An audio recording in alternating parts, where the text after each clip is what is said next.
ipartager ko amin'ny anay iny.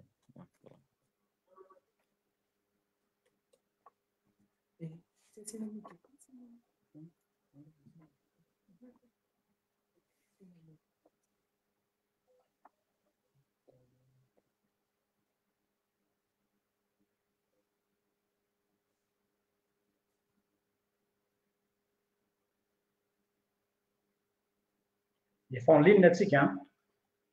Oui, Efa d'accord. en ligne atsika dia efa tazanao eo amin'izay hoe partager eo amin'ilay anina eo dia azonao jerena partager amin'ny pagenao. Non, mbola tsy tazoko aloha. Mbola tsy mahatazana. Efa io ka somary actualisé kely.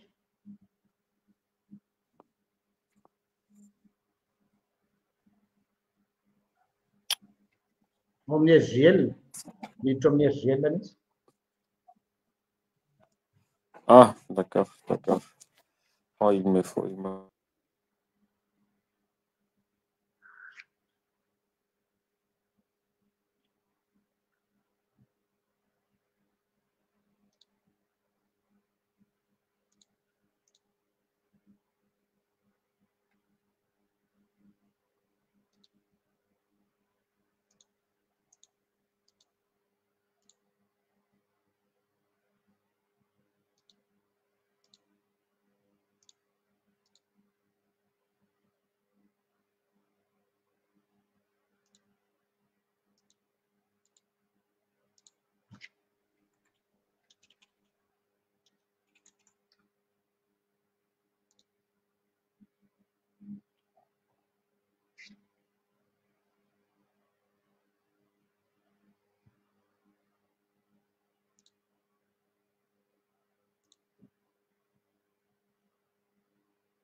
Faly miaraba antsika mpanaraka ny page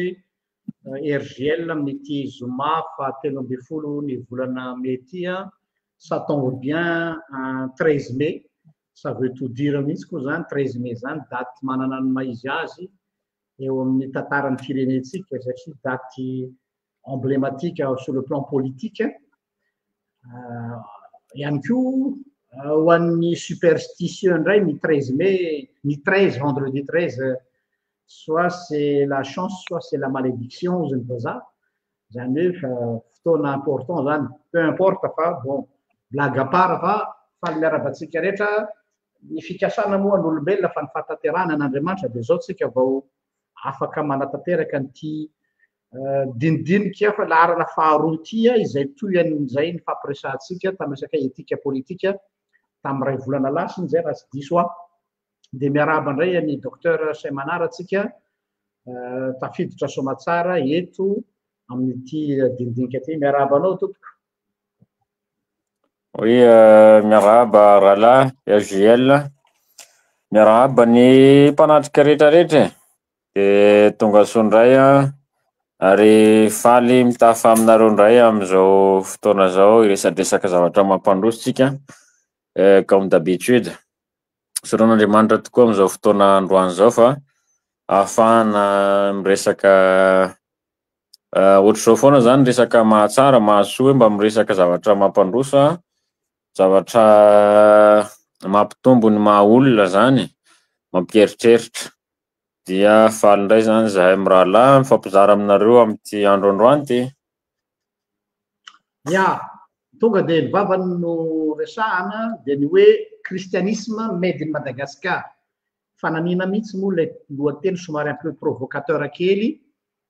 izay ohatran'ny hoe contradictoire sady miteny Madagasikara ve nefany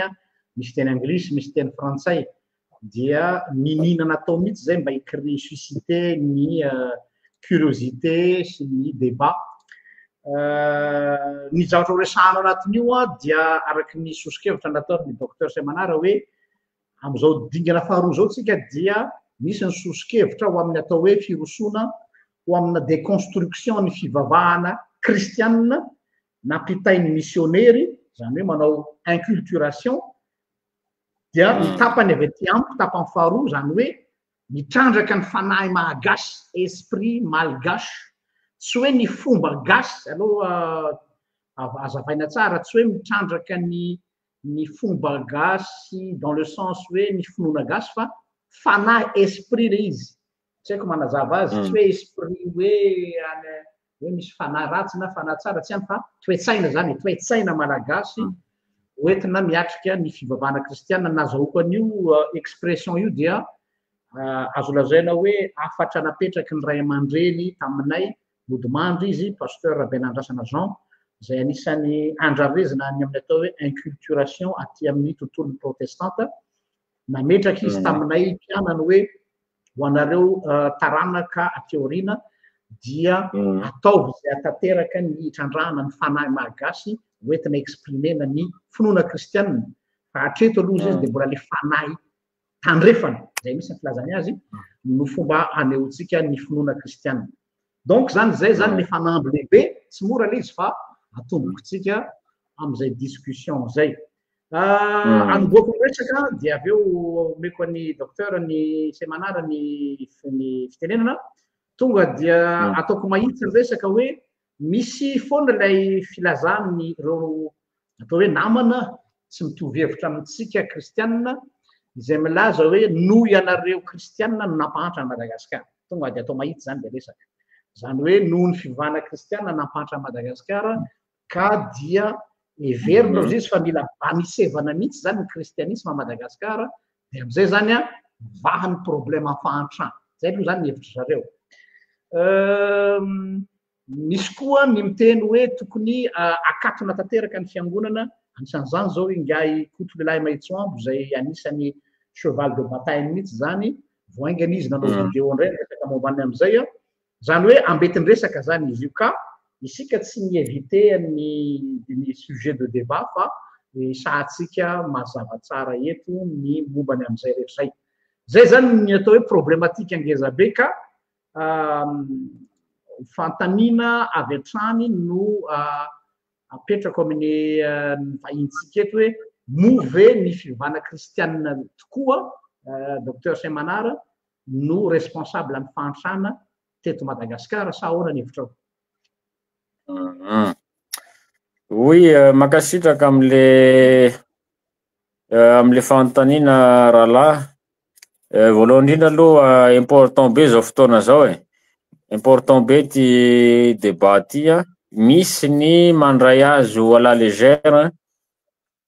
betsaka ngay ny olona manaraka na ny pejinao na ny pejiko na pejy hafa manaraka, de misy resadresaka ohatr'izao foana mahafinaritra indraindray fa ataon'ny olona fahazarana lizy hoe mihaino zavatra de miandray manaraka avoandray ny manaraka, ohatra ny mijery série amin'ny film zany jery saison manaraka indray. Misy tena mandray an'izy amin'ny fo tsy tafilentika anaty fanahy, zany hoe tsisy méditation zany hoe inona ny tena tiany zareo resahana, inona ny zavatra azo dinihana manoloana ny zavatra noresahana teo. De eo indrindra no resahako voalohany indrindra ho an'izay manaraka an'izao en direct atsika zao mba handray an'izy amin'ny fo sy saina andinika tsara fa fotoana manandanja zao zavatra ho resahana eto zavatra manana fototra lalina zay zahana atsotraina eto amin'ny resadresaka mba hatakarany maro azy. Le fanontaniana hoe anisan'ny fototry ny fahantrana tokoa ve ny kristianisme raha araka ny fiheveran'ny sasany azy, de ny valiteniko voalohany hoe misy karazany roa ny kristianisme. Misy ny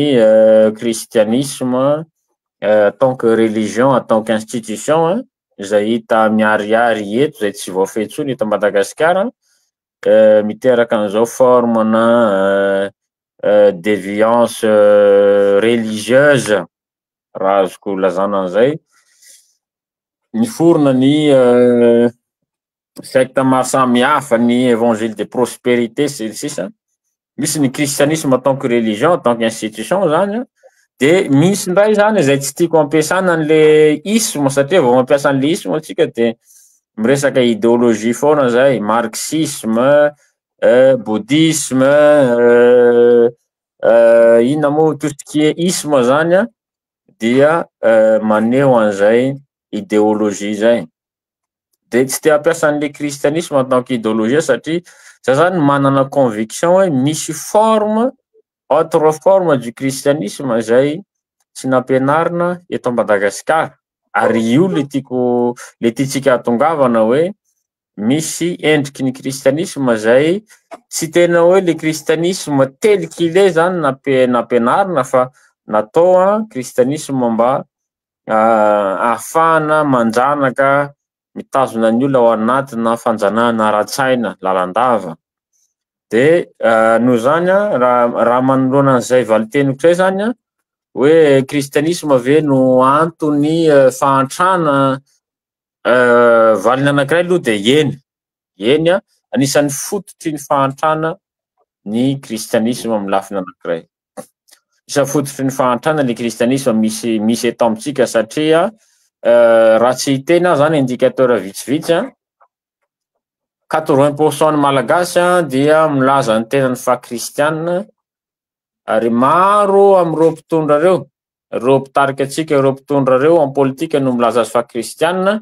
izay miaina ao anatiny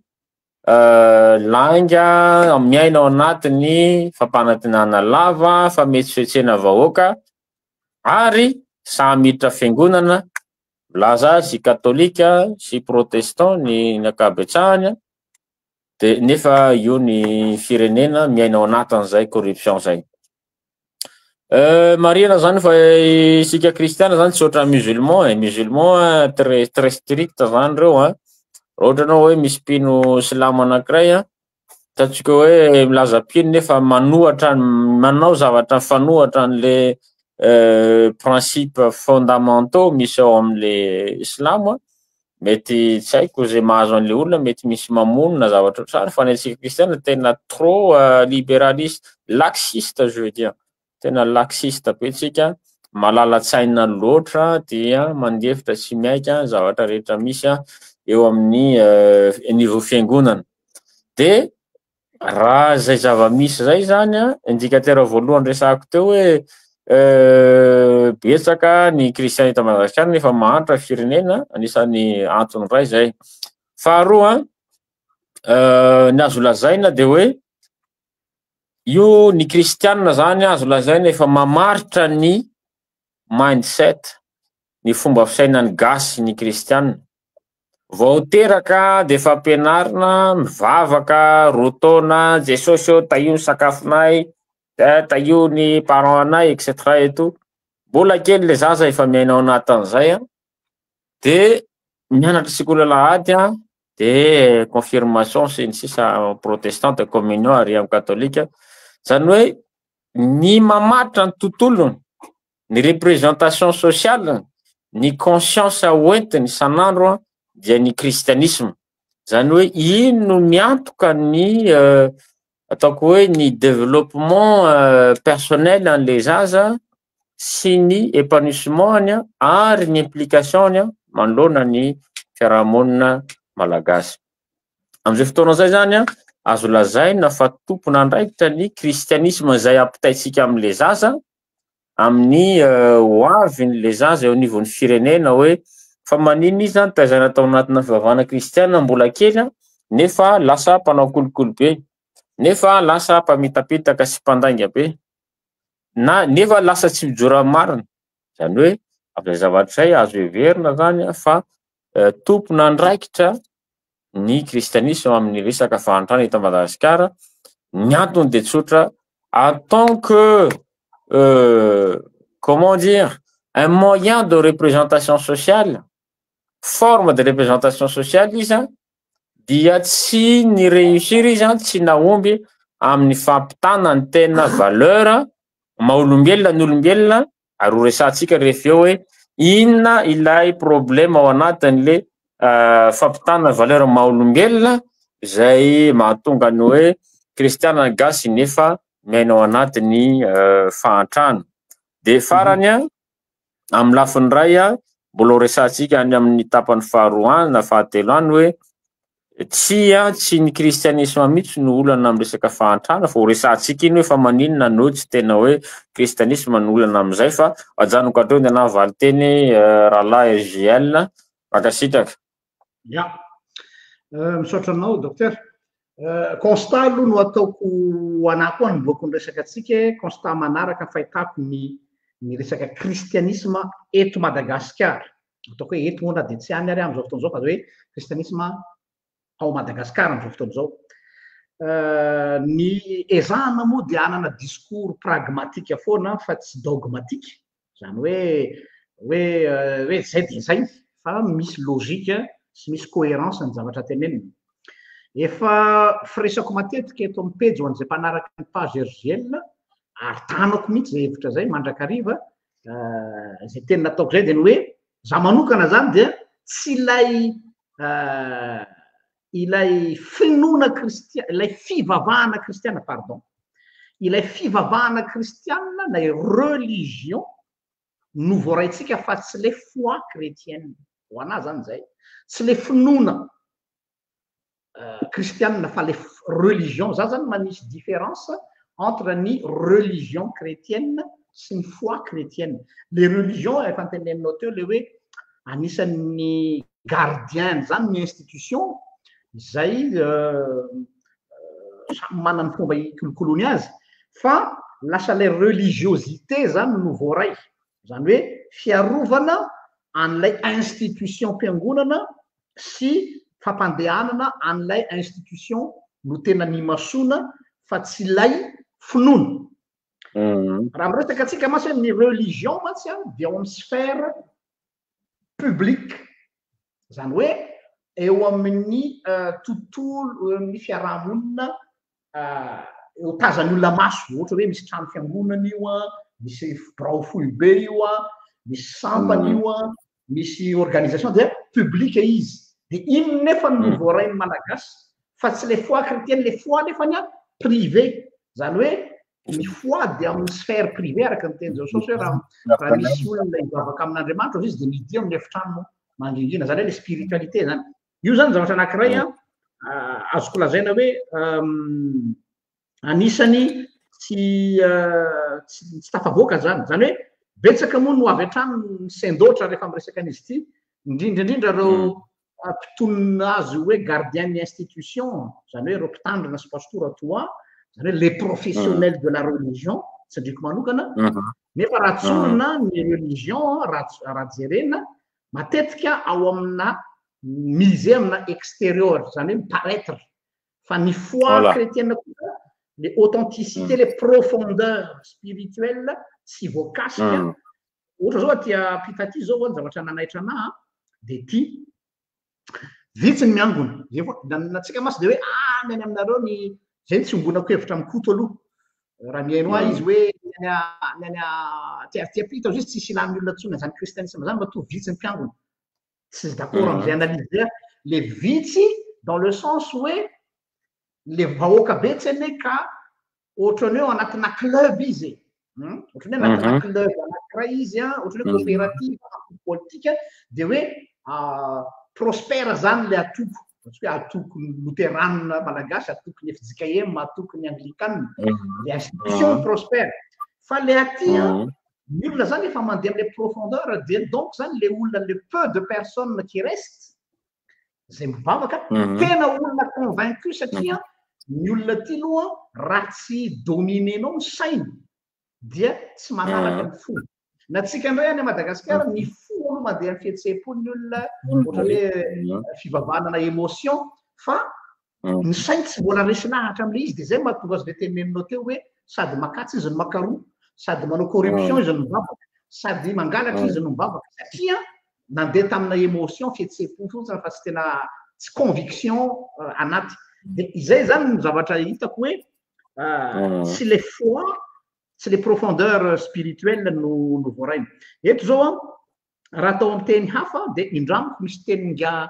eto zao dia mety ana fitohinan'ny kristianina namako ty teny ty fa théologiana musulman anankiray anisan'ny tena ankafiziko dans le sens hoe ny raisonnement fa tsy ny conviction. Avahako tsara zany les convictions musulmanes sy le raisonnement en tant que académicien. Ny Tariq Ramadan malaza be izy iny miteny an'izao Tariq Ramadan hoe ny betsaka dia ahoana filazana azy strict avec les règles et les rites mais néglige le sens. Zay ny lazainy Tariq Ramadan hoe ny ankabeazantsika ozy izy sarotiny amin'ny rite, les ritualy tsy maintsy arahana, ilay fitsipiky ny fiangonana, ilay lalàny fiangonana, ilay fomba amampanao, iny zany no lasa foi fa tsy le sens les rites fa les rites no mamaiky, tsy le sens lay institution fa lay institution zany hoe lasa le fonosana zany no voaray fa tsy le cadeau zay ngamba tsy fantatro raha.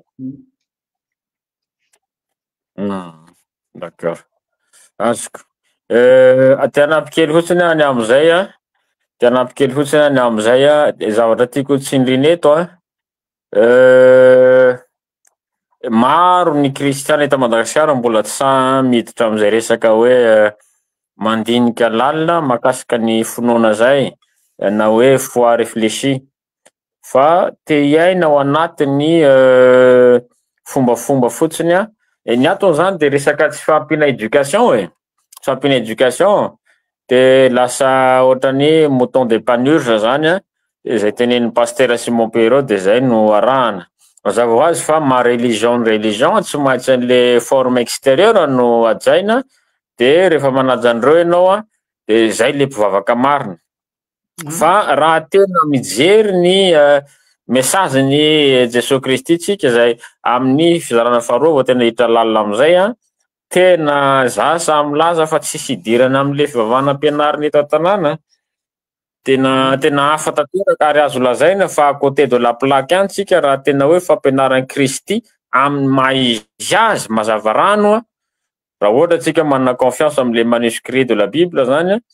de hafa tanteraka zany le forme fa aleo jerentsika am'le partie faharoa zay zavatra zay. Amafisiko kely angamba nitozako kely alohan'ny idirantsika am'le partie faharoa hoe ny zavatra matsikaiky anie docteur sy ho atsika zay manaraka eto amin'ity tantara ty amin'ty resaky ty moa zany fomba fiteny hoe ty tantara ty zao resaky zao ireo plaza azy fa traditionnaliste na conservateur de io culture d'église io no arovana heverina atao hoe finoana kristianina, les cultures d'église fa tsy le foi, les cultures d'église mbola veriko ndray io zany zany hoe tena misy le accent ny atao hoe foi mihitsy no diso de za zany tena nahita hoe tsy voarainy malagasy mihitsy tena za tena je suis catégorique là-dessus ilay foi chrétienne fa ilay culture d'église no voarainy zay zany le voarainy ilay religiosité zay nampitainy missionnaire donc zany de lasa faussé le izy de zay le hoe manaraka ny soradamba sy tiany mpanjaka fotsiny hoe zay zany lazain'ny mpanjaka de tsy maintsy arahana zay ny lazain'ny mpitarika de tsy maintsy ekena de eo zany no hitako hoe misy fototry ny olana sy antony fifandonana am'izao fotoana zao zany hoe entre an'izay milaza azy hoe mpiaro ny institution kay conservateur filazany azy ary koa tsy ankilany satria tsika miresaka hoe malagasy lasa mifandona zany lay conservateur kristianina malagasy sy ny traditionnaliste malagasy avahako tsara zany hoe mpandala ny fomban-drazana sy ny mamalagasy satria mahatsapa ny traditionnaliste malagasy fa notsindrina akitsoranony fotsiny zao ny culture malagasy zany hoe tsy le resaka conviction na finoana no probleman'ny traditionnaliste fa le culture malagasy no natsiaro tonga dia natao akilabao fa le culture tandrefana no nampitaina sous couvert hoe filazantsara zay zany le izy ohatrany hoe misy karazana ohatrany hoe sournoiserie kely nampiasain'ny missionnaire de lasa ilay culture d'église de io no mahatonga le réaction zany ka tsy le filazantsara loatra no no olan'ny fijeriko ty analiziko personelko no olan'ny sasany fa ilay inculturation zay nampiasaina nampitana an'le filazantsara. De io moa tony mazatra rehefa misy ny zavatra malikiliky anao zay dia tonga am'le hoe arina miaraka amin'ny rano maloto nanasana azy ny zaza, zany hoe tellement zany sorena tamin'iny traditionnaliste malagasy dia nariny miaraka am'izay koa le filazantsara. Au lieu de hoe le filazantsara tazomina satria le filazantsara le ina moa filazantsara dia miatonga ny olona hoe mpanohy fa lasa nariny miaraka tamin'iny izy noho izy sorena tam'le hoe naminna natao substitution le kolotsaina malagasy amin'ny kolotsaina tandrefana. Ka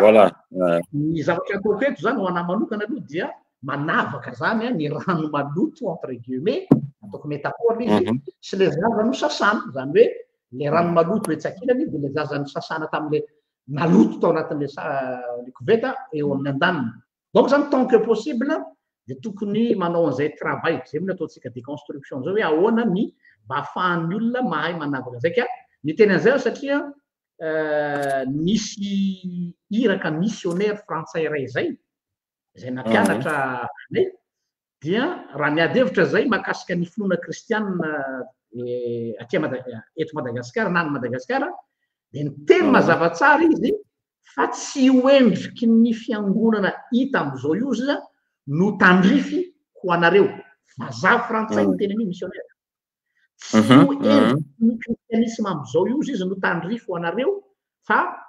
mihoatra hoe exemple anankiray azo trandrano izy de io fifoazana miforona de Madagasikara zay tsy nekeny missionnaire tsara ho fantatritsika fa tsy nekeny missionnaire mihitsy ny fifoazana satria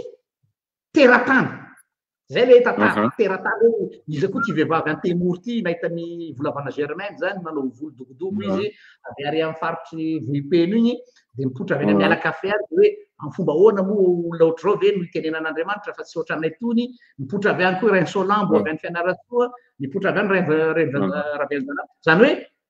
rehefa tena zoina zany tsy ilay filazantsara nitorian'ireny olona reny no toerin'ny missionnaire fa nanahirana sain'ny missionnaire fa ahoana koa ty fivavahana teratany ity. Zay nahatonga anazy hoe made in Madagascar. Hoe sao de fotoana zao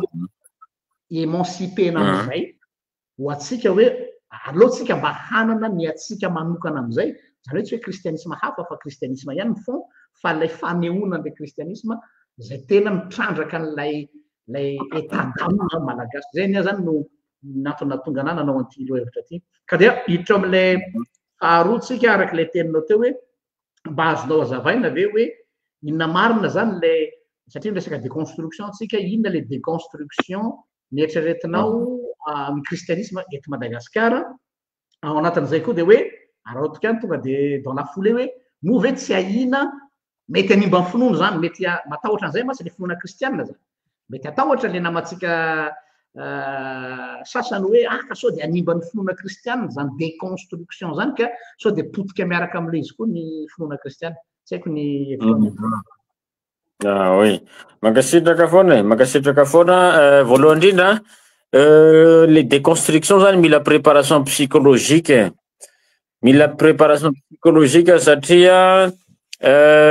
tsy resaky kristianisme rery ihany fa rehefa zavatra rehetra atao rehefa miala mahazatra ny olona de matahotra foana, rehefa matahotra de tsy misy auto défense hoe tsy mety aminay ty de manohatra. Tsy resaka kristianisme rery ihany fa zavatra rehetra mitranga amin'ny fiainana rehefa misy fiovana de tsy maintsy misy fiarovan-tena ao de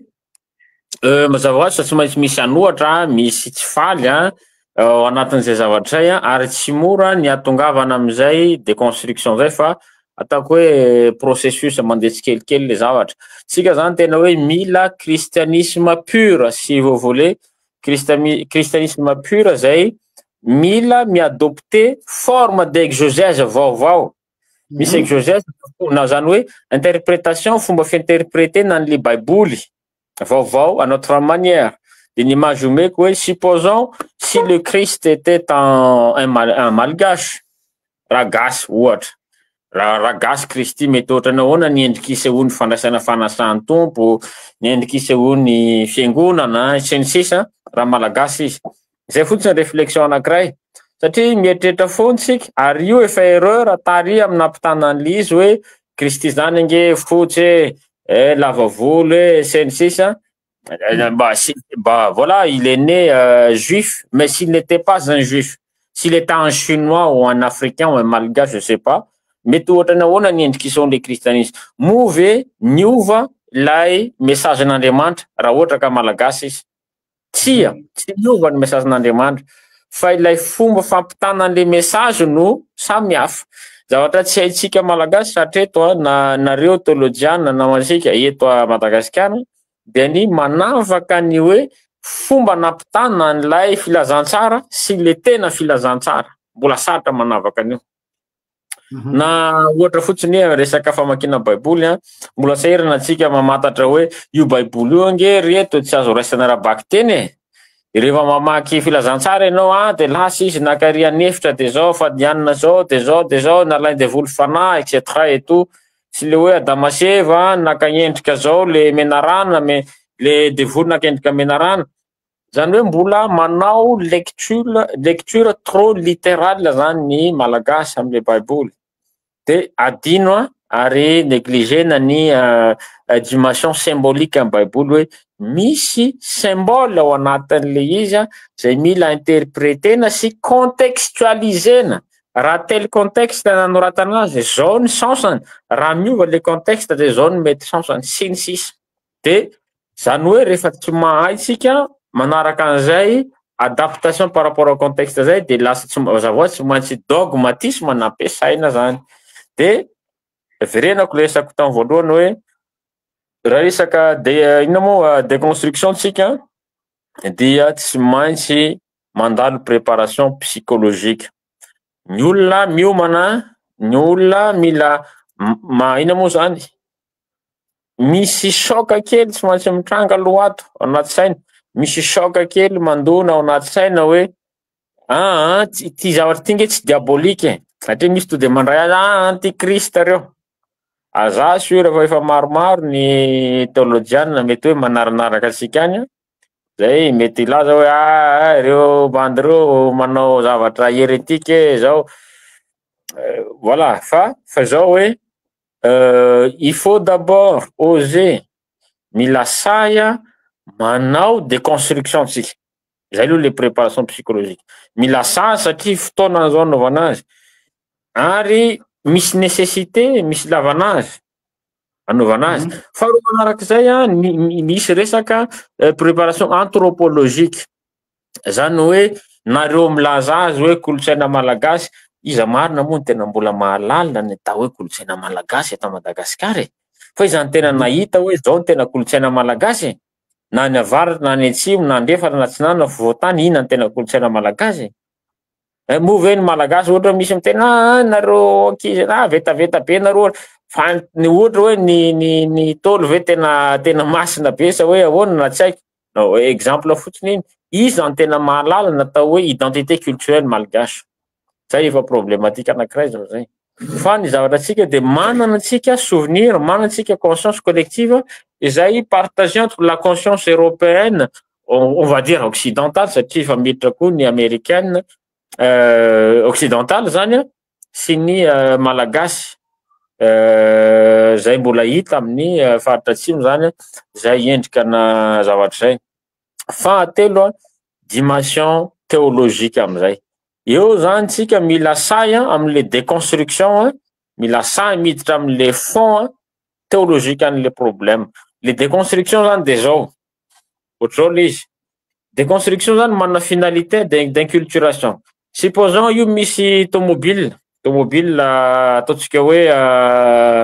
4x4 zany dia io tomobile io manana pièce complète io ary mandeha io ny forme io fa ny gaz zany mieritreritra hoe io ny forme le tomobile 4x4 raha vainao DCV io to dia tsy tomobile ao sisa ny gaz satria tsy io le mahazatra anay eo le problème zany. Zany hoe tsy vita gasy mieritreritra hoe na ny important natao hoe tomobile rehefa afaka question na inona moa moyen de transport rehefa afaka mampitanao aty sy ary izy ninina forme io na miendrika boribory io na lavalava io na carré io tomobile ny anarany tsy vitany gasy zany. De eto zany resaka hoe raha ohatra tsika hanao déconstruction du christianisme mila tonga amina niveau tsika hoe préparer aloha au niveau en anthropologie et niveau psychologique zany hoe éducation base-ndreo hoe ny gasy mila mahafantatra hoe le christianisme nge reto tsy voatery forme ray ihany ohatra hoe forme eritreretany zalahy de iny pasteur miditra am-piangonana miaraka amile robe fotsy tsangana amin'ny fiangonana de tonga ry amin'ny altara de mitodika kely de mipetraka fiangonana de manino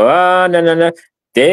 izay foana ny masaka ao anaty loha any rehefa miditra amina ohatra amin'ny foi guérison en église foi guérison zany ny olona mahita an'le vao miainga de batterie ny mandeha de miainga ny gitara électrique de ozy ny olo way le ty any anafo be ty fa tsy any amin'ny église kristianina tsony satria tsy mahazatra azy ilay forme vaovao. Eo am'izay zany resantsika hoe le déconstruction zany hoe tazomitsika ny moteur, tazomitsika ny pièce fondamentale rehetrarehetra fa ny forme afaka ovaina mifanaraka am'izay niresahan'ny pasteur tao voalohany resahany rahalahy RGL tao voalohany hoe manaraka an'ilay esprit malgache satria tsika na tiatsika na tsy tiatsika mbola manana tendance hafa mihitsy tsika ambiance hafa mihitsy ny gasy amin'ny resaka fiainana représentation communément admise conscience collective. Io zany no ajanoko atreo aloha ny anahy fa raha sitraka ao mbola andeha landalina kokoa rehefa eo makasika misy miarabany Mbasanala tsika tafiditra Soamatsara izy faly zay mahita anao tompoko tonga Soamatsara eto amin'ity dindinika ty hitanao ngamba ny aloha hevitra le hoe déconstruction ny forme ny christianisme amin'izao fotoana izao mba mety hifanaraka amin'ny tsy hoe toe-tsaina fa eny fanahy malagasy ahoana ny hevitrao am'izay le micronao ngamba mila décochena kely am'izay afaka mareny feonao zahay satria bareny le micro tapaka andray lasa andray izy dommage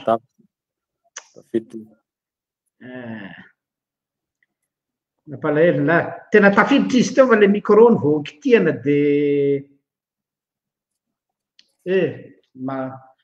tokony niditra teo fa aloha miandra ziverina tsika zany azafady indrindra fa ngamba io fa le problème ohatran'le tamin'le micronao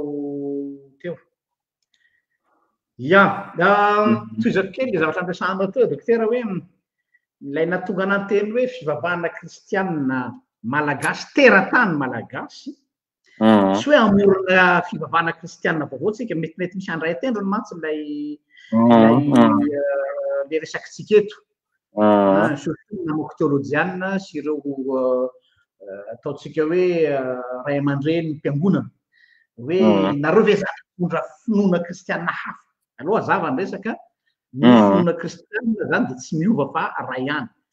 fa eto zany tsika dia hoe ilay finoana kristianina teratany malagasy zany hoe miainga avy amin'ny fotom-pisainana malagasy ny fomba hiatrehana ny fivavahana kristianina am'izay fotoana zay. Zay zany ny antony resakitsika eto aloha azava izy mba tsy vaona ny manjary mampiteny zavatra tsy nilazaina mantsy zay ny tena problème ny teny mora manidina ka na zany miinsista hoe manamafy hoe maninona raha tsindrina tsara nya zany le mitrandraka ty amin'ny resaka hoe fifoazana tsy hoe no mazanaky ny fifoazana ny anjarako fa noho ny fahitako hoe satria teratany teto amitsika mihitsy ilay le fifoazana ary tsisy dirana missionnaire le izy za tena miinsista an'izay fantatro mantsy fa tsy tian'ireo taranaky ny martiora sy ireo zanaky ny missionnaire ty teko ty nefany zay zao tompoko de anisany zanaka ny tezana teo anivony atao hoe missionnaire amerikana ny ray aman-dreny fa mila objectif koa amin'ny zavatra rehetra fanamarena kely eno marina ny fanamarenareo hoe tokony atao amin'ny teny malagasy kanefany tsy voatery ho tratranay le amin'ny teny malagasy ranoray satria misy voambolana teknika izay na teolojika zany a dia tsy maintsy zay fomba azahoana azy fa iarana tsy be deaibe aminareo raha ohatra ka tsy mahafa-po ny am'izay teny malagasy io fa tafaverina i namatsika mampalahelo vao mikitika an'le micro ianao de maty le izy le amin'ny caméranao tsato le ina problema io zao mbola baré indray le micronao a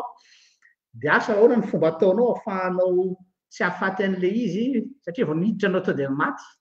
miala moa zany miala le micro zany mbola vao baré zao raha miteny zao anao de tsy mahare zao zay io ndray le izy ya toetsika foana satria manjary mety misy diso fandray an'le resakytsika eto mba tsy ianina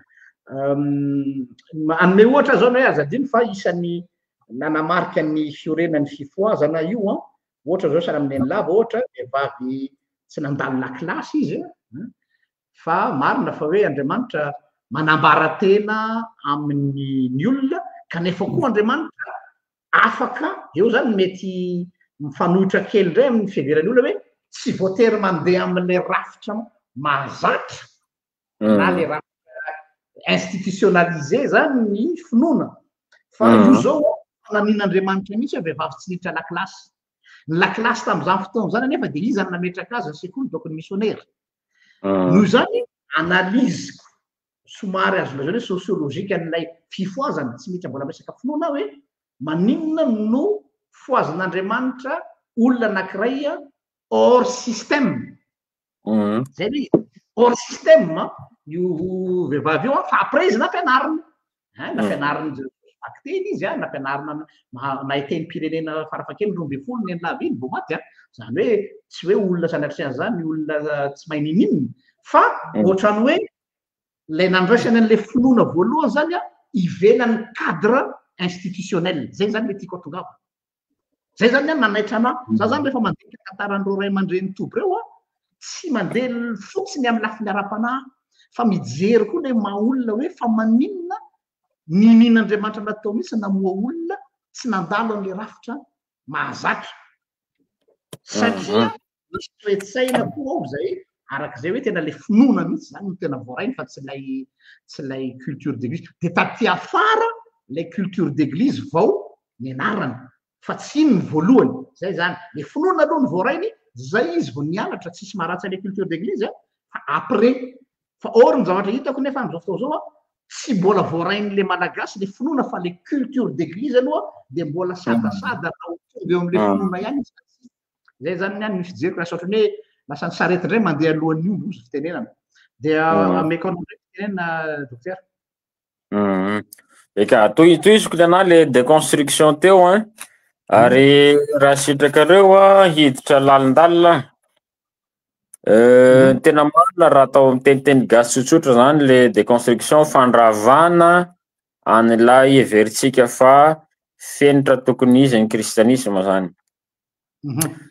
ao anatin'izay iresaka kely ny resaka hoe fomba fanaovana exégèse voalohany indrindra misy zay tsy resantsika eto satria aferan'ny théologien reny sahirany olona resa azo an'izany hoe inona daholo ary zany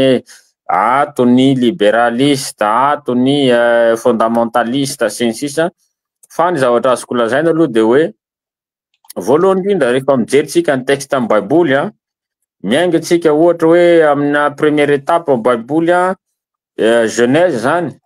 dia mahita an'le hoe io ny sutan'olombelona io fa nanota Damaseva de mazava ho azy fa nanomboka tao Andriamanitra de fa nanomana plan de rédemption hoe ahoana ny atao amin'izay nandray zanak'olombelona reto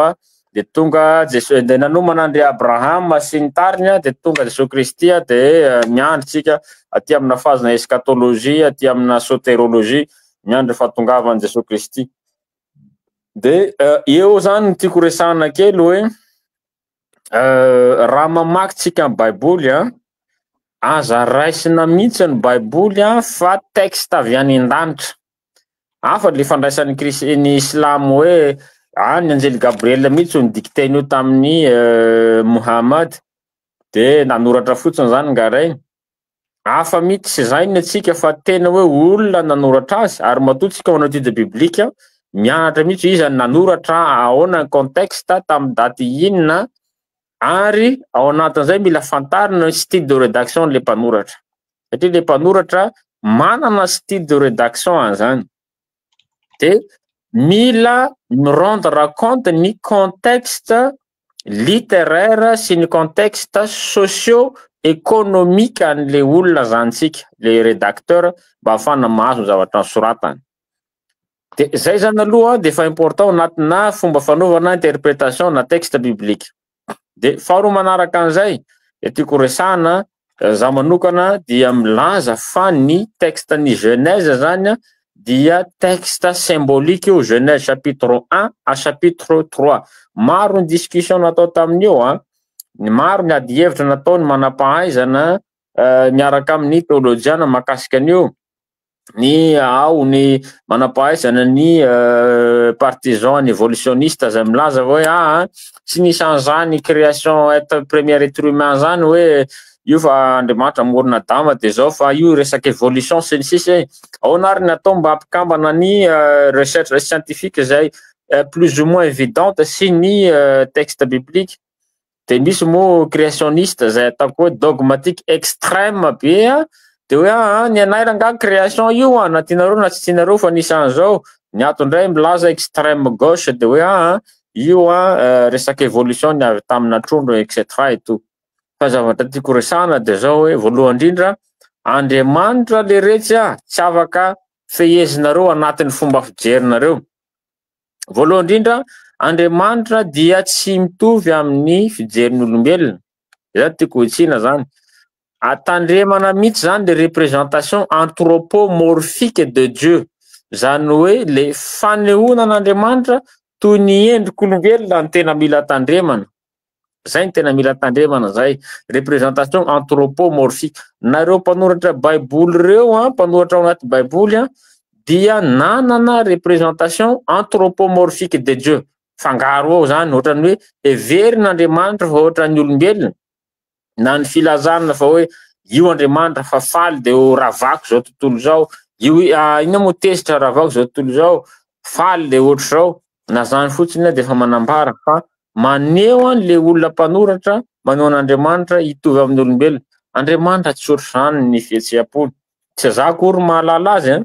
fa raha ohatra tsika manao logika fotsiny hoe Andriamanitra zany omniprésent, omnipotent, omniscient dia midépasser ny fotoana zany. Zany hoe tsy manana sentiment d'altérité androany faly de rapisy ndray efa tezitra, tsy logique zany. De eo ny verenako hoe na ny texte ny Genèse fotsiny chapitre 1 zay everiny sasany fa texte astrologique, astronomique plutôt, tsy astronomie io. Tsy resaka hoe io fa io tokoa nanamboaran'Andriamanitra zao tontolo zao, tsy fa texte poétique, texte symbolique zay misy sens zay tokony interprétena le izy par rapport amin'ny réalité zay découverte isaoran'Andriamanitra ny fisian'ny science zay miconfirmer une origine ny univers il y a par exemple 12 milliards d'années ainsi de suite. Mila jerena zay évolution zay compréhension na olombelona makasika ny fisiany zao tontolo zao zay. De tsy azo raisina arabaky teny baiboly mazava ho azy. Zany Adama sy Eva zany tao amin'ny saedena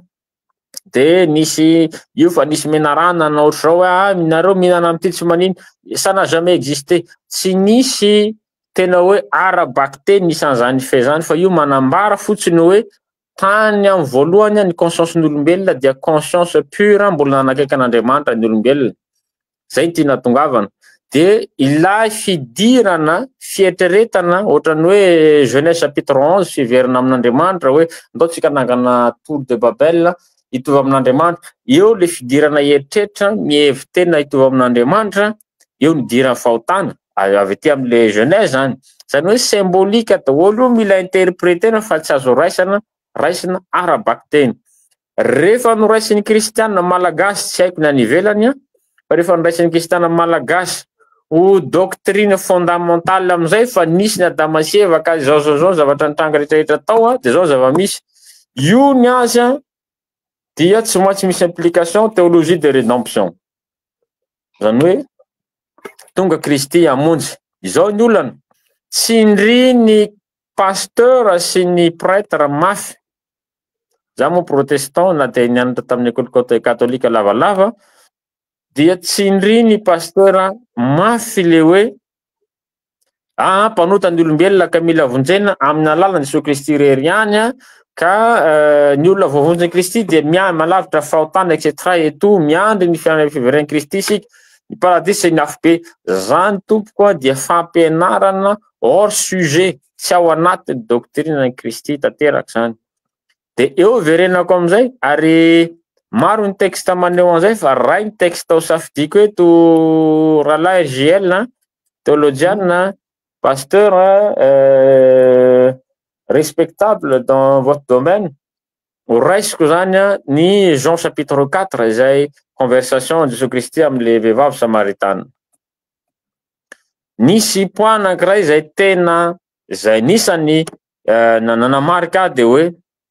rehefa Kristy ny teny hoe ary za manokana manao an'le interprétation de hoe John rangahy tsy nahavitan'io hoe forony texte forony le dala fotsiny io fa zavatra hitako de hoe teny zany Jesosy Kristy teny le vehivavy hoe nareo jiosy izy milaza hoe any Jerusalema ny tokony hivavaka. Ny razany kosa milaza hoe eto amin'ity tendrombohitra ity ny tokony hivavaka. De hoy izy navaly an'le grand maître Jesosy Kristy hoe ho avy ny andro zay tsy any Jerusalema ny eto amin'ity tendrombohitra ity no hivavaka fa mpivavaka marina dia hivavaka amin'Andriamanitra ny amin'ny fanahy ny fahamarinana. Io zany amiko déclaration monumentale io zay raisina ny io mahalina ny pasteur sy ny kristiana de le hoe Jesosy Kristy ilay rano miboiboika hoe le eo ny mahalina azy le hoe rano miboiboika. Io déclaration io monumentale io raha tena analysena amizay io ny tena hoe grande révolution, anisany déclaration anankiray manambara ny révolution ny Kristy io. Ho avy ny andro tsy any Jerusalema na amin'ity tendrombohitra ity nareo ny hivavaka fa mpivavaka marina dia hivavaka an'Andriamanitra fanahy sy ny fahamarinana. Io vao tonga saina hoe eo le spiritualité. Io le spiritualité zay tsy religion mihitsy ary Kristy tsy nietrehitra nangana fiangonana katolika na protestant zany sisa avy amin'ny Kristy reo saiko milaza an'izany fa spiritualité. Kristy nametraka lien communication ary na izy niantso an'Andriamanitra Abba Père Ray dia nandrava n'ilay elanelana teo amin'ny olombelona sy Andriamanitra. Zany hoe spiritualité, connexion de l'homme direct avec Dieu. Hoe nareo ny afaka amresaka direct amin'Andriamanitra rainareo nge io rainareo io koa mbola adihevitra be vo Andriamanitra lehilahy Andriamanitra tsy lehilahy ary tsy vehivavy, Andriamanitra tsy sexe raha tsy zany izy tsy Andriamanitra. Andriamanitra dia Andriamanitra tsy lehilahy sady tsy vehivavy fa miantso hoe Abba izy, Père izy satria juif izy zany hoe patriarcal. De mazava ho azy fa ny leader, ny mpitarika, ny mpamorona de tsy maintsy hoe considérena hoe lehilahy patriarcal. Fa Andriamanitra sady tsy lehilahy tsy vehivavy fa Andriamanitra zany ny tena tiany Kristy atongavana émanation de Dieu dans chaque individu ao anatinareo Andriamanitra. Kristy zany nanindry hoe zanak'Andriamanitra ianareo ary mbola tsy nahita Kristy torotena hoe ao anatin'le texte de l'évangile tsy indrina mafy raha tsy bebaka zao de alefa any amin'ny afo be tsisan'izany na même le terme afo be tsy nampiasain'ny Kristy. Mampiasa terme izy anankiroa Gehenna et Sheol. Zay interprétena Gehenna et Sheol teny grec, ny Sheol teny hébreu, ny zay inona moa ny Gehenna zay dika hoe Hades, fitoera maty, tsy midika mihitsy hoe ao misy afo be andrasana amin'Andriamanitra andrasana anareo zay rehetrarehetra. De tiako resana zany de tsotra le fomba fanaovantsika interprétation io baiboly io mihitsy aloha ny mila ovaina ary rehefa ovaina amizay andaotsika interpréter le baiboly zany mila théologienne, mila manampahaizana zany philosophe, anthropologue, sociologue ao anatin'izany andaotsika interpréter-tsika le baiboly araka amizay le background culturel ananatsika satria considérant hoe raha Kristy malagasy inona ny mety endrika nisehoany mety tsy mofo tsisy masirasira no ampiasainy io fa mety mofo gasy raha manonaka. Mety tsy divay no ampiasainy io fa mety ohatra hoe toaka gasy betsileo, ohatra betsileo izy nampiasa toaka gasy, ohatra fotsiny anahy. Supposons si le Christ était un malgache, voilà. Irebondira kely any atsika moa échange eto, irebondira kely an'ilay zavatra teneninao teo ny nanano ndray tsy amina resaka substitution mialatsiny amin'ny ho an'izay tena sarotiny amin'ny teny malagasy le hoe fanolona loatra hoe enao tena raha manonaka sisisa. Oui, pourquoi pas, c'est pas pour moi, c'est secondaire. Fa lay resaka nyteneninao teo le resaka momba ny rédemption iny amiko tena primordial le famonjena. Fa misy teny nataona théologiana anankiray zay hoe ny encre, hitanao le encre ilay inona moa filazan'ity encre le fampiasa amin'ny sambo ity ilay alatsaka ao anaty rano. Encre moa filazany fa adino koa le terme misy voambolana tena malagasy rahatsy fa tsy tadidiko izy izy hoe vato fantsika, voilà. Ny vato fantsika ny mpino kristianina izy dia tsy eto tany fa any an-danitra. Azavaiko tsara izy zany hoe se ressourcenina atsika zany ny rédemption na ny lalam-pamonjena no force sy hery hoentina miatrika amin'ny fiainana ety. Donc za koa zany dia mivoy amin'ny hoe ny merci sainahery hoe ny lalam-pamonjena tena ilaina ary tsy maintsy toriana ho an'ny kristianina satria zay le mahafinoana kristianina azy, tsy filozofitsika ho anay aloha zany tsy filozofia ny kristianisme, tsy idéologie fa lalam-pamonjena. Fa une fois voaray le lalam-pamonjena eo kosa zany tsy itovizako hevitra amin'ilay théologiana anamiko zany dia tsy tanjona ho an'ny mpino kristianina ny lanitra zay le izy fa efa fananany ary iny no se ressourcer amin'iny izy. Le vato fantsika zany miaza zao ny vato fantsika koa dia any an-danitra, zany hoe misy zavatra ifaharana zany fa tsy hoe olona mandeha manao naviguer à vue fotsiny hoe tsy fantatra hoe makaiza mekavanana ny anavony atsimo mazava tsara ny lalako bako. Fa amin'izay fotoan'izay ny zavatra antom-pisihako eto ambony tany dia araka le tenin'ny vavaka nampianarin'ny tompo manao hoe atao aneny fanjaka, atao aneny sitraponao ety an-tany tahaka ny an-danitra, zany hoe ny andraikitry ny mpino kristianina dia ny mahatonga nyity tany ity ho lasa paradisa. Izay ny anay, zay ny zany fijeriko hoe tsy hoe tsy ilaina le resaka rédemption. Le rédemption zany tena base, raha vao tsy mipetraka le rédemption dia tsisy dikany ny fiainana kristianina. Fa rehefa mahazo le antoka ny amin'ny famonjena izy ny antom-pisihako sisy eto za zany matombo mbola velona am'izao 2025 zao ka raha mbola omen'Andriamanitra tombonandro tsy fantatra hoe firy taona tsy ny manomana ny mandrakizay tsy manomana ny lanitra fa ny ahatonga nyity tany ity ho lasa ina mifilazana zany ho lasa paradisa. Le paradisa eto aloha esorina le connotation hoe ohatra ny any an-danitra fa toerana zay ahafahan'ny olona misepanouir. Hoe tomasitsika amin'ny resaka hoe inona ny mahatonga no hoe mahatonga fahantrana ka le mahatonga ny fahantrana amin'le kristianisme voaraintsika malagasy dia hoe adinoa ity tany ity tsy mila sambatsy eto tany fa ny any an-danitra zava-dehibe iny foro amin'iny. Ary zay ny zavatra nahavoata amin'ny missionnaire. Ny missionnaire mialatsiny fa za manana regard critique amin'ny missionnaire. Ny missionnaire nampianatra antsika malagasy hoe ny any an-danitra nefany ny tanytsika dia nalaina nangony zalahy daholy. Zalahy reo no manao ny fitrandrahana ny vatosoa malala zany be dia be no manao affaire trafic ana resaka vatosoa. Donc zany lasa fanambakana olona izy. Donc zany manana didy za zao tenen'ny olona hoe ianao pasteur ina nidiranao amin'ny raharaham-pirenena ohatra. Za zao mitondra fiangonana tany ambanivolo niady tamin'ny mpandraharaha mpanao affaire safira izay nanambaka ny vahoaka tamin'ny resaka fividianana tamin'olona ho varymasaka.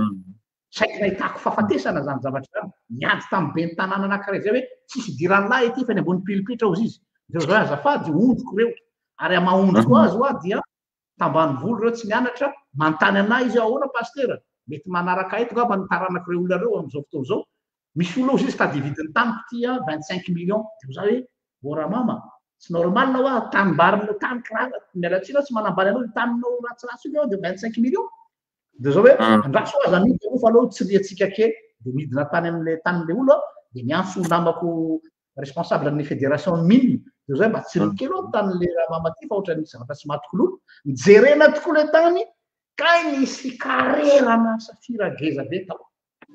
dia zaho tena tamin'ny raha zaho placenao tsy amidy fa anao ihany io de aveo le ramatoa zany tena hoe hitanao moa ambany voalohany de tenin'ny pastora no c'est un peu parole d'évangile ozy izy ny fitenenana de ozy izy hoe tsy amidy ny tany ozy raha odadapasy zay ny teneniny za tsy nitena aza amidy izy ny tena odadapasy de tezitra tamiko daholo le zalahy le any nefa inona ny idirany laha ty bon rahabe le resaka fa tiako tenenina hoe zay le rôle tsika ho anahy manokana en tant que pasteur hoe le fanjakan'Andriamanitra efa apôsiny a za zany zao tsy manana dynamique ohatriny ataoko ahoana ny avovonjy a c'est plus mon problème ça za efa vovonjy mety zakany olona zany terme zany teneniko zany efa nany lanitra za mavita batisa donc efa zanak'Andriamanitra fa ahoana ny atonga ty tany ty ho lasa paradisa izay zany no antony matimatesako maraina atoandro hariva ka mety tsy afinaritra ny olona zay zavatra zay kanefany a mifandray zany reo zay fa manjary lasa be ny teko fa tafaverina somatsara indray na manambasalala ometsika fitenenana izy miarabanao tompoko miaraba tsika ahoana eno tsara ny feo afaka mse présenté ve anao fa mety misy mahafantatra ihany io raha mety misy tsy mahafantatra za moa zany mbasalala zafy maneva mpianatra dokotera Teny Ankatso na vita soamatsara ny fianarana de sady mpanakanto mihira zany mihira vakodrazana ary liana amin'ny resaka fiarahamonina indrindra ny tantara fa tsy liana fotsiny zany ny passionné ozy izy ny fitenin'ny vazaha fa tsy spécialiste en la matière ary olona nitezahina tao anatin'ny finoana kristiana protestanta tany amin'ny sekoly lahady ary tonia voalohany ny nitsangana ny groupe biblique secondaire tao Faratofay. Raha tsy diso mpianatra mamanay ianao Madame Caroline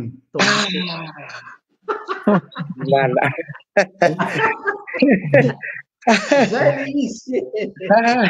faly mahalala anao pasteur boribory ny tany pianany tokoa ary tena pianany ary ny anina raha tateorina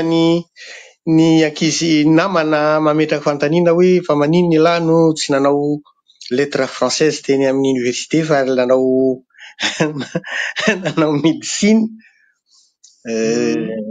bon ana zany hoe ohatran'izay zany za zany raha ny ana zany fifandraisana amin'ny baiboly zany de zay hoe ny tonia voalohany ny tendrena zany tonia voalohany zany ny groupe biblique secondaire tao Faratofay tamin'ny taona 1980 tany angambany de marina koa zany fa mametraka fanontaniana lehibe ho an'ny mpino kristiana malagasy ny mikasika ny finoana ny fivavahana sy ny fandrosoana ny fampandrosoana zany ka ny anahy zany tsy afeniko fa amin'ny zao fotoana zao rehefa niala ny Madagasikara zany tsy fantatro hoe nifandraisany zavatra zay fa tena ohatrany misy ihany hoe rehefa nitafalan'ny Madagasikara zany tonga aty ivelany sady nanomboka amizay zany ny hoe nifanerasera tamin'ireny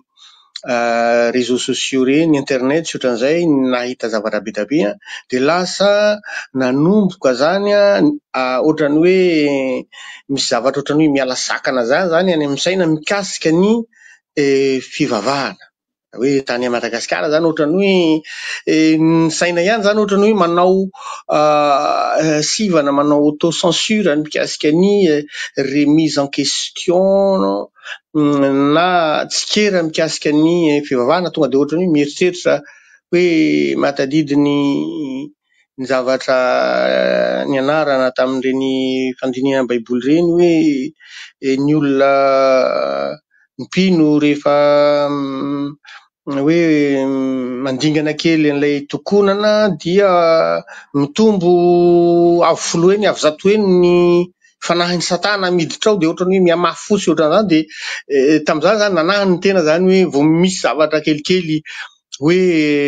eritreretiny saina tsy mitsikera de ohatrany hoe manahy ny tena zany hoe sao de izay tokoa le fanahiny devolo zay de ohatrany hoe miemotra ny tena fa aty andafy mety noho ny hoe fa hifiarahana mifanerasera amin'ny olona zay tsy mino na tsy mino intsony na tsy mandeha miankona de ohatrany lasa maka fahafahana zany ny saina hoe hitsikera sy ohatran'izay ka ny zavatra hita tokoa zany de ohatrany alahim-panahy zany raha ny tenako manokana hoe ny olona ny ao Madagasikara zany hoe ny olona rehefa atao hoe tsy mino na hoe tsy kristiana de ohatrany hoe manana endrika hafahafa ratsiratsy amin'ny maha olony fiarahamonina de lasa misakana zavatra be da be zany zavatra zay amin'izay resaky hoe fandinihana le fiainam-piarahamonina indrindra maha olom-pirenena ohatran'izay zay ka raha ohatra zany hoe raisiko am'le resaka thème hoe le zavatra andresana teo hoe déstructuration moa izy teo déconstruction aha zany hoe zany ohatrany hoe misy ataoko hoe mety nisy zavatra niazakazahany missionnaire taloha zany hoe hitelemana ny malagasy tena saina sy fanahy hiroboka ao anatin'ilay fivavaha noentiny avy any zany de rehefa tafatsoboka ao zany le malagasy de lasa ohatrany hoe tsy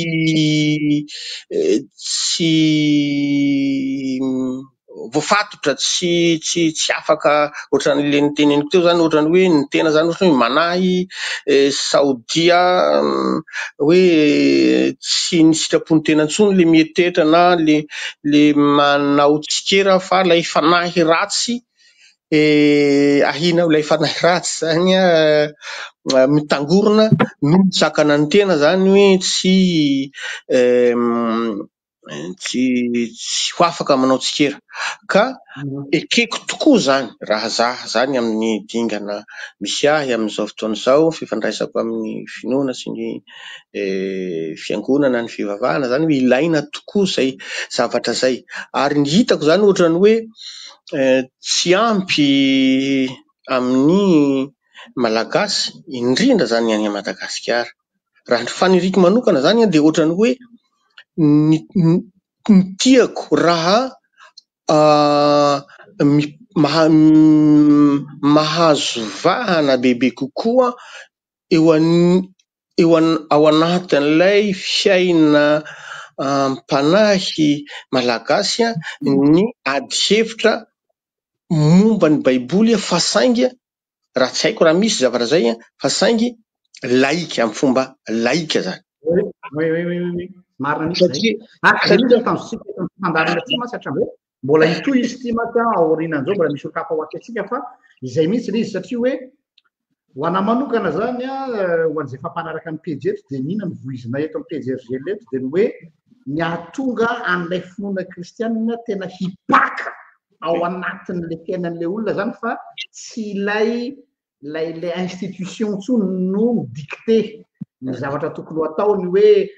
azo atao zao ohatra zao tamin'ny andro missionnaire zao lazaiko hoe tantara fiangonana missionnaire tonga de tsy mahazo mijery hira gasy anareo fa ratsy io dia rehefa niadihadina le hoe le hira gasy de lasa tao anatin'ny sain'le malagasy zany hoe ratsy ny hira gasy nefa tsy le hira gasy ny ratsy fa nisy karazana fomba anankiray hoe andro alahady ry zareo nanao an'le spectacle entre guillemets na ilay famorim-bahoaka dia lasa concurrencé an'ilay fitaovana alahady ery am-piangonana ery dia faniny hoe ratsy mira gasy dia voly io zay zany le izy ny zavatra anankiray zay ny tsy itovizako hevitra amin'ny docteur Manara teo a za tovoka-hevitra aminy amin'ilay hoe déconstruction nanaza le déconstruction ny fisainana fa tsy le any amin'ilay fomba anehoana azy loatra zany hoe tiako tenena hoe za zao personnellement tsy problème amiko le resaka teo hoe fandraisana fanasana totra hoe hosoloana zavatra fa tsy de any loatra kanefa koa tsy maintsy jerena ihany koa lay araka le tena zao mila mandeha miandalana izy satria tsy moramora ny zavatra efa ao anaty aitsiarin'ny olona ao anatin'ny ny conscience collective ny olona momba an'izay fa nanahy zany tena le fotom-pisainana hoe manasaraka miara-panahy sy miara-nofo io le zany tsy d'accord amin'io ah io zany misy resaka anthropologie le anthropologie grika no manao hoe ara-nofo ara-panahy de any ara-panahy any zava-dehibe ny any an-danitra ny zava-dehibe ny ety an-tany ratsy de hanika na ohatra zao resaka politika zao dia tsy nanao tsy nitezana anao politika ny vahoaka malagasy de fara zany ny olona no manao zay tiana atao amin'le fitondrana dia io ny fandehany de hoe averina makao de politika égale zavatra maloto non ny olona nandoto an'izy fa tsy ny politika ny maloto ohatra zany zay ntsika ohatra ny business le business zavatra ho antsika protestante zao io zao anoerako ny olona hoe tsy marina ny hoe ny fivavahana kristiana nampantra satria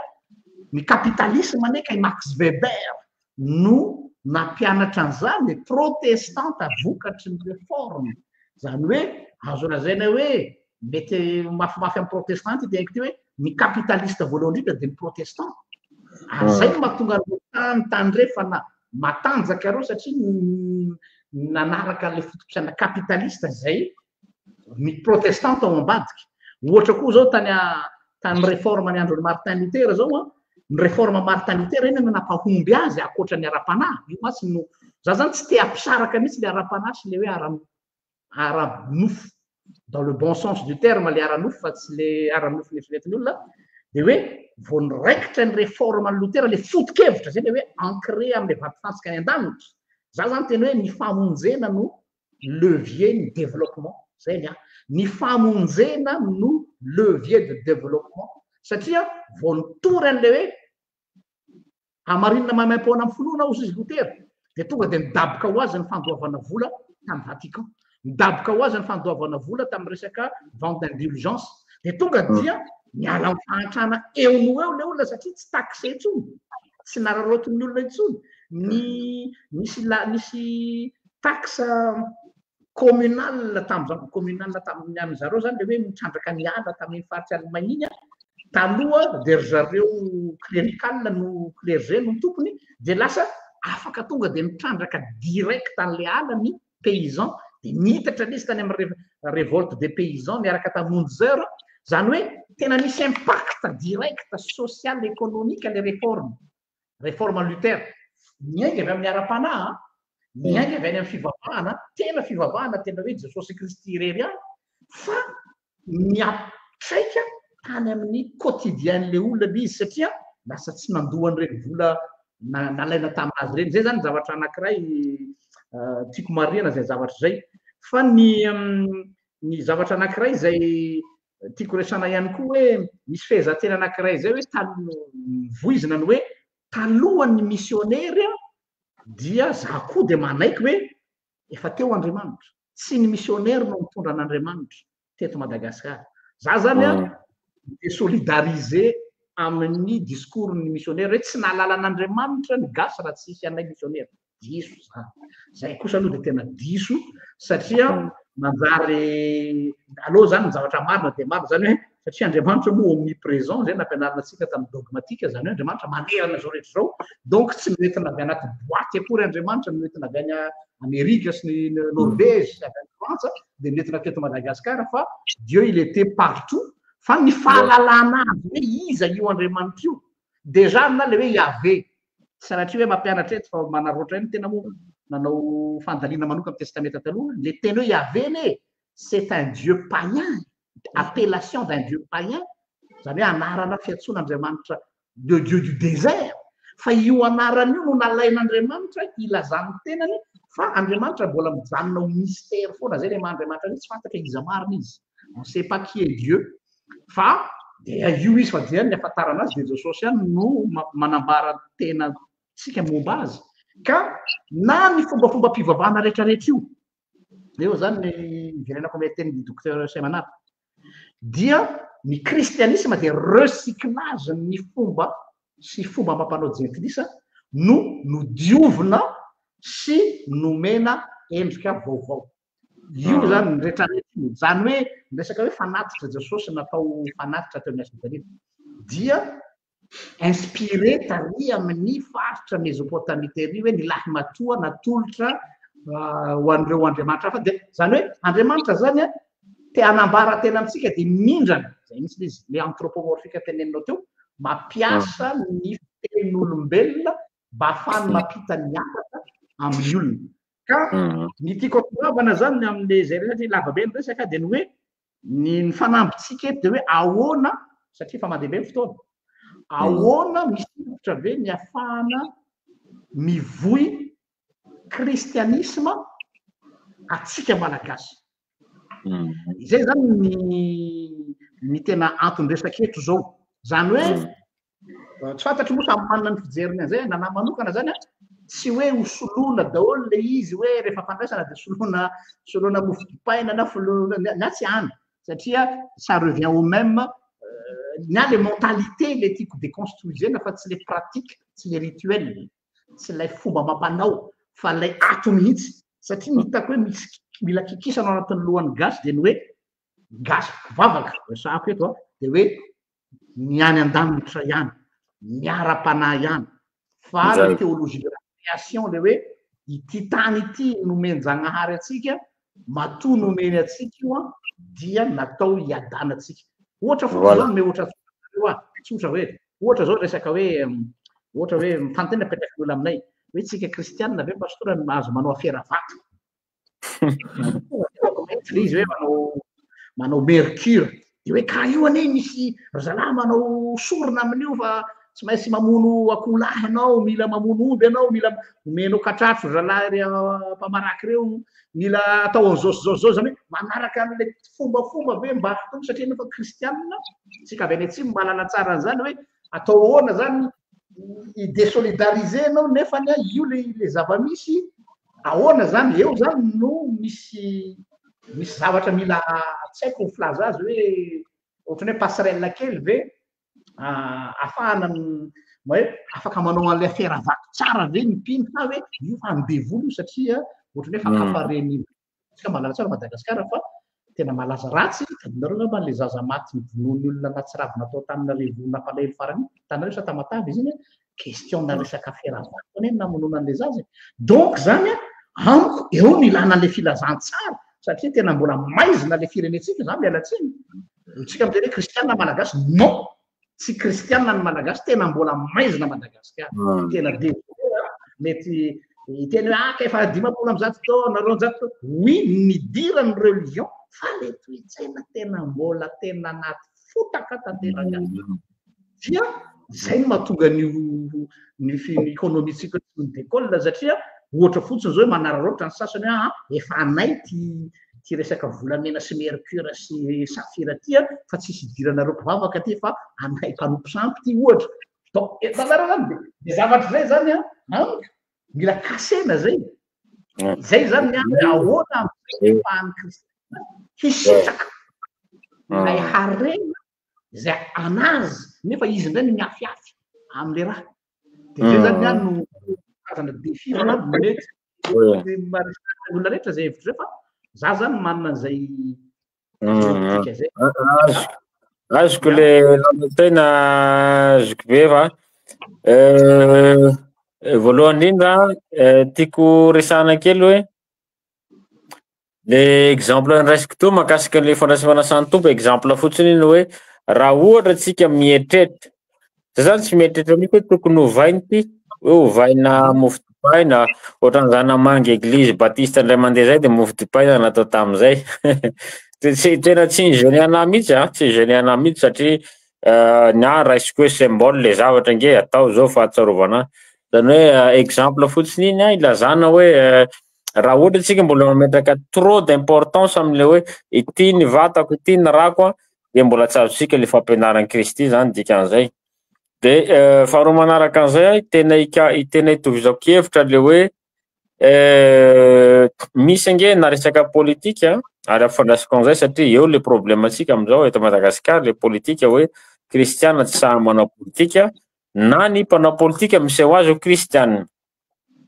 Raha ny définition nomeko tary amin'ny voalohany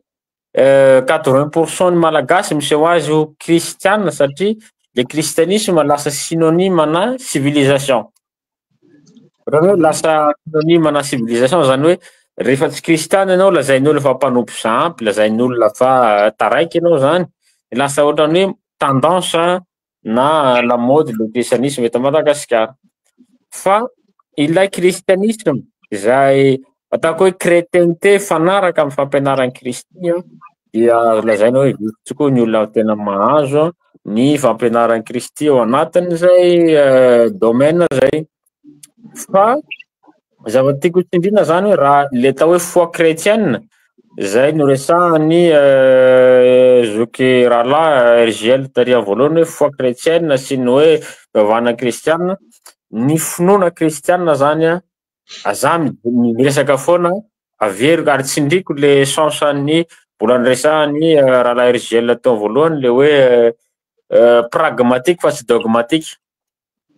Hoe ny pragmatique ny finoana kristiana raha tena mijery tsika ny fomba fijerin'i Kristy nge de tsotra. Ina moa nataony ngarainy? Voalohany indrindra izy tsy nanangona rena vola aman-karena etsy sy eroa fa nitory ny vaovao mahafaly. Nandeha izy ataoko hoe nomade nandeha foana etsy sy eroa, mandeha etsy sy eroa tory ny filazantsara. Fa ina le filazantsara nitoriny? Ary nahafa ny farany taloha nandehanany hoe fankatiava ianareo tahaka ny itiavako anareo. Zany hoe la filazantsara dia famoronana monde na tontolo vaovao izay miala ny égoïsme. Fa tontolo izay ina moa le paradis izay resahana teo hoe resaka zany rahalahy RGL teo hoe paradis eto an-tany matoa Andriamanitra nanarany zao tontolo zao nanarany planète Terre tiany olombelona hoe hifantoka amin'ny tany ary ho sambatra eto an-tany. Fa manina moa ny olombelona anapiko azy fa ny olombelona tsy de nataon'Andriamanitra hoe direct tany an-danitra any fa nandalo eto an-tany satria important amin'Andriamanitra le fiainana eto an-tany. Fa zao ina lay paradisa eto an-tany? De paradisa eto an-tany dia ilay fifankatiavana. Zay atsotsika hoe atsoina amin'ny terme frantsay hoe charité na altruisme. Fijerena ny hafa mandrakariva. Raha ny kristiana eto zany ataoko hoe nahafantatra tsara fampianaran'i Kristy hoe raha tena kristiana ianao de tsy tokony ho sambatra ianao raha mahita olona mijaly manodidina anao. Normalement zay. Fa le christianisme eto Madagasikara de hoe milamina je suis en paix avec Dieu, avec le Christ, milamina manana fiadanam-po amin'ny alalana fanahy masina de ampy zay. Zany hoe conscience ty magnenjika fa za tsy nanota masina be za tsy navadin'olona, za tsy nanao ohatr'izao zay ny heverantsika fa kristianisme. Lasa mbola mitovy amin'ireo religion rehetrarehetra ihany tsika resaka hoe heverintsika hoe fitandremana tiseria natao hoe kristianisme zany. Fa ny kristianisme dia tsotra, pragmatique kristianisme. C'est une vie, c'est pas une idéologie. C'est pas une idéologie, mais c'est une vie. Ary ny tena fiainana kristiana de tsotra. Raha tian'Andriamanitra ianao dia mitiava ny olona manodidina anao. Manao tache d'huile. Ianao tsy afaka hamonjy an'izao firenena zao tic-tac do androany de voavonjiko zao tontolo zao na Madagasikara. Fa manao tache d'huile ianao, miakatra rehetra ataonao fietsika rehetra ataonao dia maneho fa mpianatry Kristy ianao. Mifankatiava ianareo fa zany ahafantaran'olona fa mpianatra ianareo. Ary za manokana manana préférence personnelle ho an'ny John mpianatry Jesosy Kristy na ny évangile na ny épître an'i Jean dia maneho foana misy trilogie any Jean zay, la vérité, l'amour et la justice, miaraka foana reo anatin'ny epître. Fa raha misy ozy izy olona milaza fa mahalala an'Andriamanitra izy nefa makala ny raha alany izy, mpandangy izy, mpandangy izy. Ny hoe le filazantsara fitiavany. Manaratra kely aho anatin'izay, fotoana mandeha ihany sady hitodika amin'ny Mbasalala koa aho ma-artiste azy satria nalaza moa nareo tao mitarika salala tamin'ny fotoan'andro ireny ary hatramin'izao mbola tsy afaka atao ambavanay ny hira nahafantarana anareo. Fa satria masa resaka malagasy, resaka kolontsaina dia ao koa resaka mozika sy resaka spiritualité. Nanao table ronde zay ndray mandeha hoe ny toeran'ny spiritualité ao amin'ny mozika. Tena variana fa tena mi-intéressé ny tanora kay le izy, surtout amin'izao andron'ny hip-hop zao, kay za tena hoe kay zany mitrandraka be zany le tanora mitrandraka an'le spiritualité ao amin'ny mozika fa tsisy miresaka an'le izy zany reo zoky ray aman-dreny keto anao ao anatin'ny tao anatin'izany ary mbola ao anatiny koa.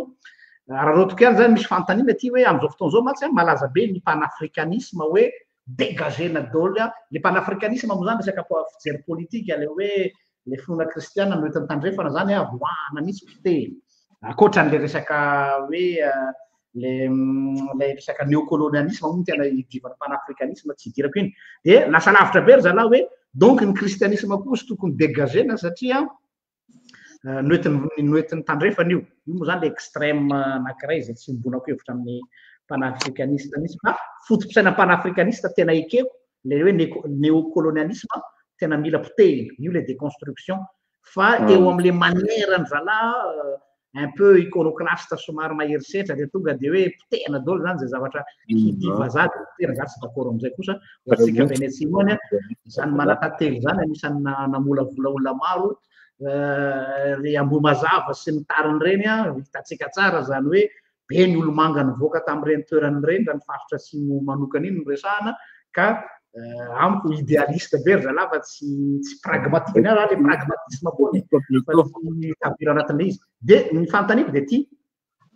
efa ela zany ahoana ny hevitrareo satria docteur manaraka koa ao anatin'ny poète ianao sady mivohy koa ny hira atandroy amin'ny faritra simo iny zay efa hitako le zavatra ataonao. Eo koa Mbasalala avy any faritra simo samy Venetsiana moa tsika, za avy any Fort Dauphin Antanosy amin'ny ilany ampampanay avy any Fort Dauphin dia manana nofinofy ty zany tena nofy ary mitodika amin'ny théolojiana namako hoe tokony tsy hoe hamorona fa hitrandraka ny liturgie atsika malagasy, zany io liturgie ampiasaina amin'izao io liturgie copie-collé na Norvège na tiana na sy tiana ho an'ny FLM, za pastoran'ny FLM taloha dia haiko tsara ny liturgie luterana zany fa avy ary Norvège, na liturgie avy any Amerika ho an'ny réformé liturgie calviniste, zany hoe calviniste plutôt aty amin'ny pays hollandais sy ry zalahy frantsay. Dikan'izay zany tena mbola empreinte tandrefana na hatramin'ny hira azy. Dia ahoana ny eritreritrareo ny amin'io resaka liturgie dia resaka le hira ao anaty fitaovam-pivavahana satria tsika moa zao matanjaka be le hira firana FFPM zay tsara tena dada Razambeko zao anisan'ny namorona ny hira faha 200 hoe reny azo fizarena Patoly, Philippe Patoly tao manatantely tena anisany mikuizana amin'ny faritra simo iny namorona hira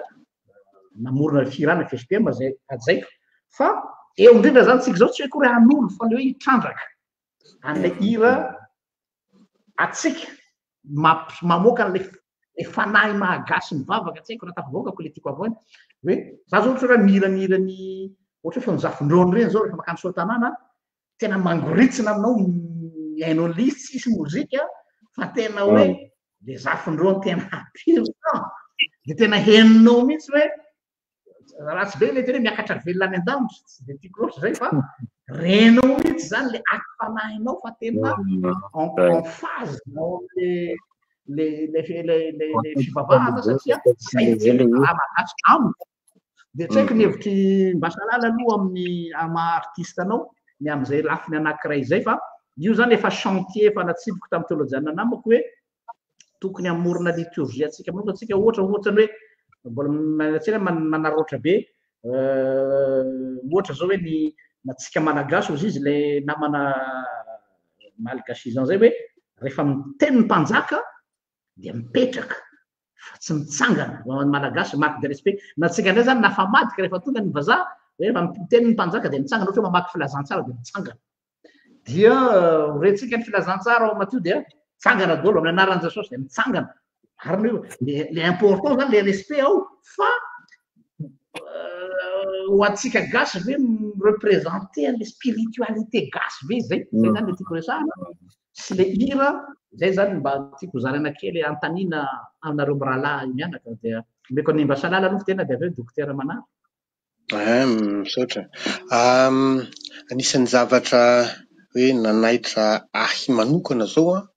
mikasika an'izay zavatra zay indrindra rehefa nandeha nitsidika tany amin'ny fititezam-patra zany nataonay tamin'izay mbola tao amin'ny salala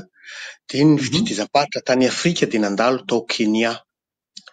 dia ao Nairobi zany misy angamba mbola ao ihany izy io misy karazana paroasy mety katolika angamba izy io hoe misy an'le mpianatra ho pretra malagasy le mandeha andreny zany dia misy karazana chapelle zay eo amin'zareo dia noentin-jareo tany moa zany ny zahay sidika tany ka ny zavatra nanaitra zany satria voasambany zany nahita an'izay zavatra zay dia ilay tantara ny ino moa ilazana an'izy scène le diam-pijalian'i Jesosy Kristy zany tamin'ny Pasaka dia natao amina sary koakoho izy ry zalahy zay sarina afrikana tena ohatrany nanaitra aly izy lafiny anankiray ohatrany offusqué aly izy nanokatra ny saiko izy hoe ay azo atao izao ka nahatsiaro tampoka zany hoe ao anatina fiangonana donc zany hoa zavatra tsy natao tao vatany le izy fa ny olona hoe tena olona nandinika baiboly mahay ny baiboly mihoatra ahy nanao an'izio zany hoe zany misy hoe maharisy lahatra azy le zavatra zany amin'ny satria manko misy fahasamihafana ny zavatra tsapa koa misy fahasamihafana eo amin'ny fandraisan'ny kristianina katolika sy ny kristianina protestanta indrindra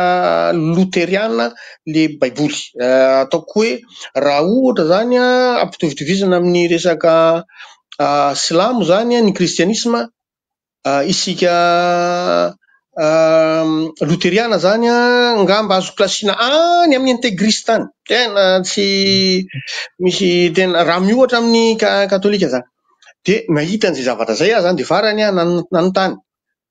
satria misy sarina olona ohatra le mpianatra Jesosy maromaro reny dia ohatrany hoe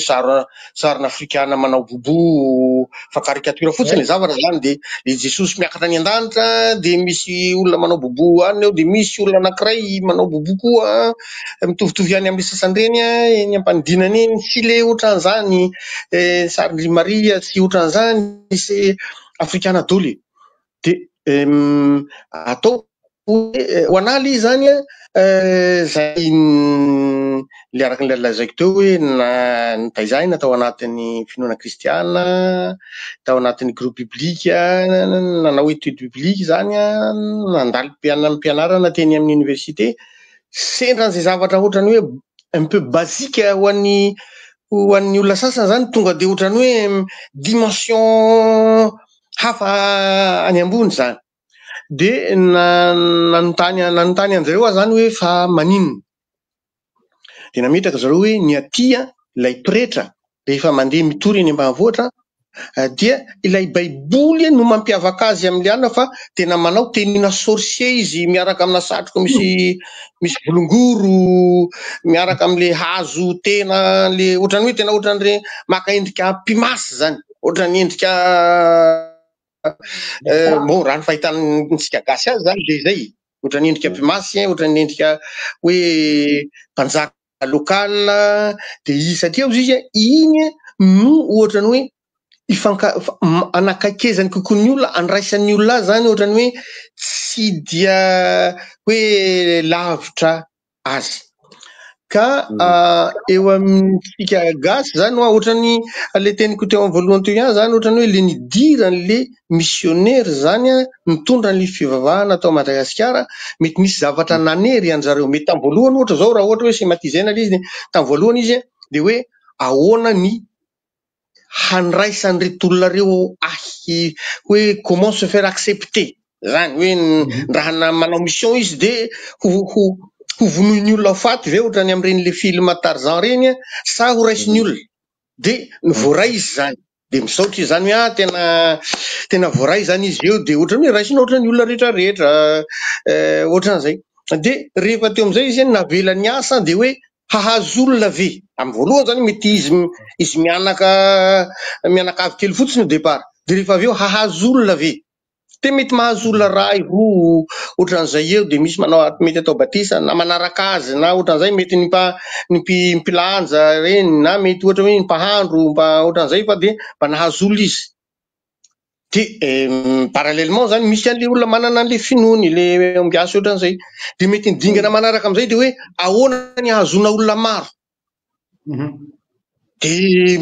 iny zany de avela izy manao mahazo olona maro bon raha tao Madagasikara ohatra zao de rehefa nanomboka nahazo olona maromaro izy de tezitra rana valina de ohatran'izay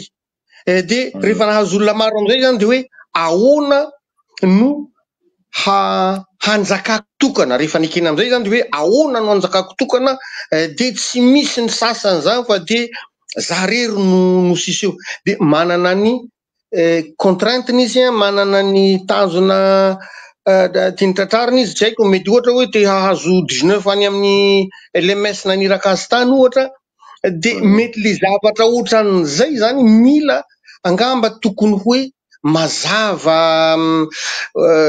am'le olona zany hoe nahatonga an'izao ny nahatonga nyty satria any amin'ny katolika nisy indray mandeha zay nihitako fety lehibe nataon'ny katolika tao iosy angamba zay de mety ohatrany ankalamanjana le izy de ny olona nampanaovina afaka nanao ny tenue traditionnelle de mahita zany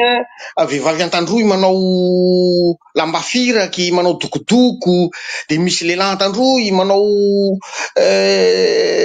kiotry mitondra lefona mitondra pilitra zany zavatra zany mandraky tiany androany sarotra ny ahitana azy ao anatina fiangonana luteriana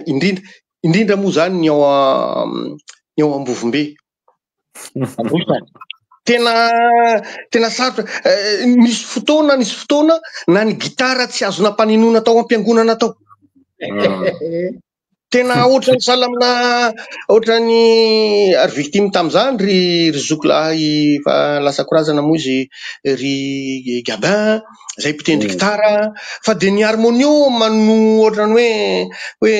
azo ekena anatin'le izy ka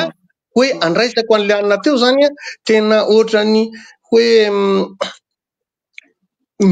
tena mety mihitsy zany tanjona tsara tratrarina mihitsy zay karazana ohatrany hoe fa mitrahana fomba zany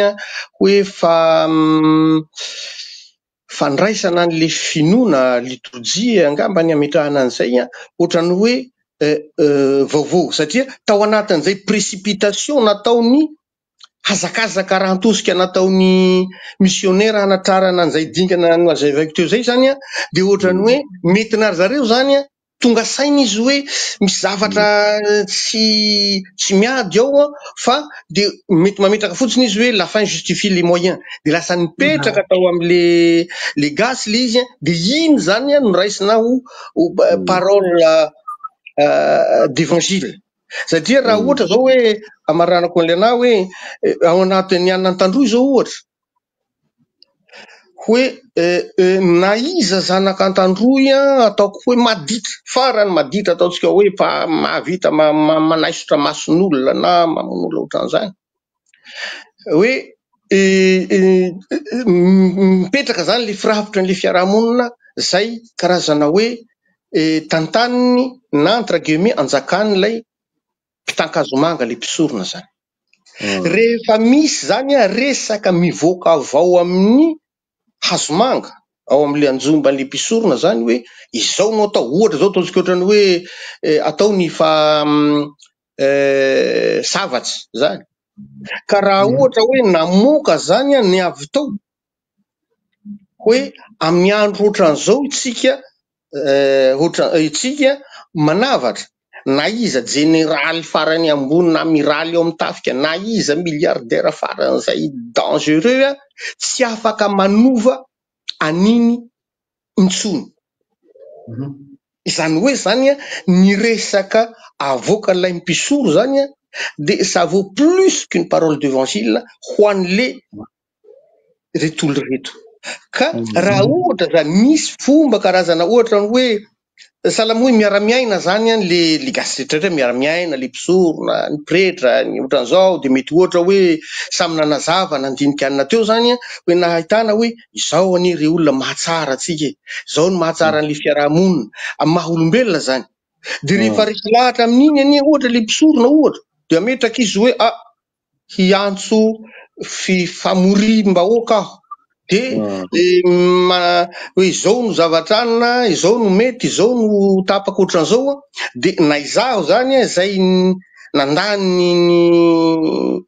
fotoana pahatandroako teny amin'ny université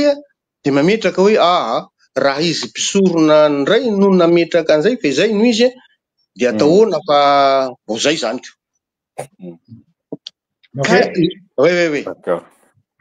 misaotranao docteur ahoana ny hevitrao am'le resaka hira teo aloha le hira teo moa zany préciseko fa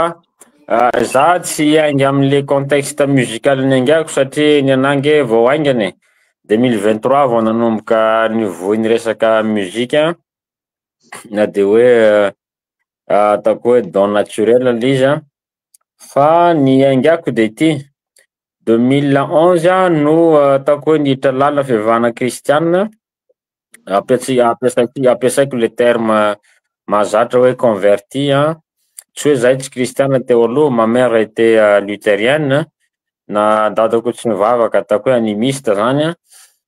tany Rue Pur et Dur de mamako luthérienne tam'izay zany isany tarika anay tamy fivavahana kristianina fa 2011 zany no tena par moi-même tamy tenako zany tena hoe niditra anaty fivavahana kristianina avec conviction absolue ohatrany hoe une sorte de découverte des dieux si vous voulez bien de 2012 zany lasa niaraka tamireo venje na hoe évangéliste tao faritra Androy niaraka nitoroteny tany ambanivohatra ary maro ny ombiasa ny tafianay tamin'io torinay teny ary maro koa ny ombiasa lasa évangéliste tamin'io fotoana io de ny président synode tamin'io fotoana io zany zay mbola président synode hatramizao mampitohy Elia zay karazana ray aman-dreny ara-panahiko en quelque sorte tam'izany fotoana zany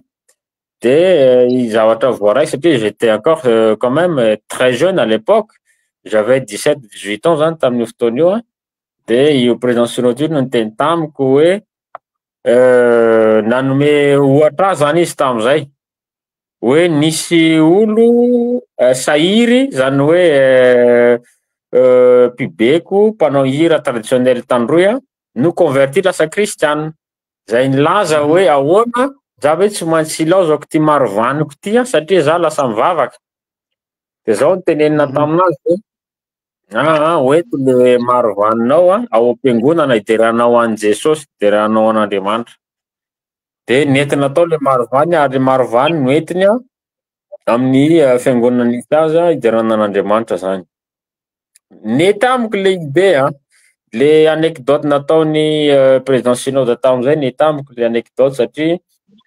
nifanena tamina mpitendry mandolina accordéon marovany maro samihafa fa fatatrika mifahatra androina nisan'izay manamarika azy ny resaka instrument traditionnel sy ny hira traditionnel ny dihy traditionnel de nety amiko le idée tam'izay de zao amizay zava-misy nandeha nisy fotoana 17 taona tamin'io namangy fiangonana anankiray ny ambanivohatra ny Ambovombe tany izay tsy clavier no miasa ao tsy clavier no miasa ao fa lokanga no miasa ao anatin'le fiangonana zany zany hoe ho aho manokana zany tsy haiko ho an'ny fiangonana hafa raha ny loteriana hitako tam'izay endriky loteriana hitako de hoe manaika ny fitaovana misy ao am-pelatanan'le olona araka ny kolotsaina misy azy. Anotarika anay tamin'izay moa zany pasteur raiky Zakaria zay paix à son âme, tompolahy Retsiraiky Zakaria zay sortant ny États-Unis tamin'izany, ao anatin'izay théologie de l'inculturation zay. Ary no amafisina hitako hoe ny amafy le conviction koa rehefa nifanena koa tamin'ny théologiana iza moa Salomon Andria. Salomon Andria zay nanoratra an'le commentaire biblique 70 théologiens reo tamin'ny faritra Afrika nanoratra an'le commentaire biblique. Fanenamako manokana io tao Antsirabe anisy nanamafy ny conviction ko amin'ny resaka théologie de l'inculturation. Na de hoe nisy point tsy nifakazahoana hevitra loatra aza de azoko le izy ka resaka muzika zany de za manokana miteny hoe raha ny tena tokony izy tsy voatery ho clavier no ampiasainao am-piangonana fa raha marovany ohatra hoe anindroy ampiasao ny marovany, ampiasao ny lokanga, ampiasao ny accordéon. De indramiko le tenin'ny président synode tamin'izay fotoana zay, devoly ozy izy tsy mahavita ninina zany, ny marovany ny mandolina tsy avy amin'ny devoly fa avy amin'Andriamanitra, fa mangalatra ozy izy devoly. Ka noho zany atsaharo ozy izy milaza fa ny marovany, ny mandolina, ny accordéon dia avy amin'ny devoly, fa ny clavier ihany avy amin'Andriamanitra. Atsaharo zay fisaina zay ozy izy fa avy amin'Andriamanitra na ny marovany rehefa idiranao an'Andriamanitra. Fa ny devoly manao détournement ovainy kely fotsiny ozy izy ho anazy, fa Andriamanitra tena tompony io, atao fidirana an'Andriamanitra. De faly aza manokana nanatrika culte tany ambanivohitra ny Ambovombe, culte zay natao fidiran'Andriamanitra tamin'ny alalana lokanga tamin'izany. Ary tsinjaka tamin'izany nanatrika tao tamin'izany comment il s'appelle misy Amerikana zay Steve, Amerikana nandikan'le baiboly amin'ny teny tandro iny, nanatrika tao tamin'izany nahafinaritra hoe culte kristianina amin'ny fomba fanao an-tandroy. De zany hoe tiako atongavana hoe azo tsika atao tsara za manamafy ny resaka inculturation. L'inculturation raha fiteny kely de hoe io le tomobile averiko foana tazomitsika ny pièce fondamentale, zany hoe le message an'le évangile tazomitsika fa ny forme ovaitsika, tsy voatery anaraka an'le forme napetraka ny missionnaire fa anaraka ny esprit. Fandray am'le tenin'ny rahalahy Erigel Teolo esprit malgasy, anaraka l'esprit manaraka an'lay ataoko hoe accessoire matériel moyen malagasy misy eo. Ary farany tsy atako lavany hoe tsy zao Andriamanitra tsy missionnaire mihitsy, amafisiko zay hoe tsy missionnaire mihitsy nitondra an'Andriamanitra eto Madagasikara. Andriamanitra efa niasa amin'ny endrika maro samihafa teto Madagasikara, na resaka hoe guérison. Mialatsiny itenany ity satria d'après un thèse doctorat koa nanao recherche teo anivo ny ombiasa, ny tromba, ny kokolampo,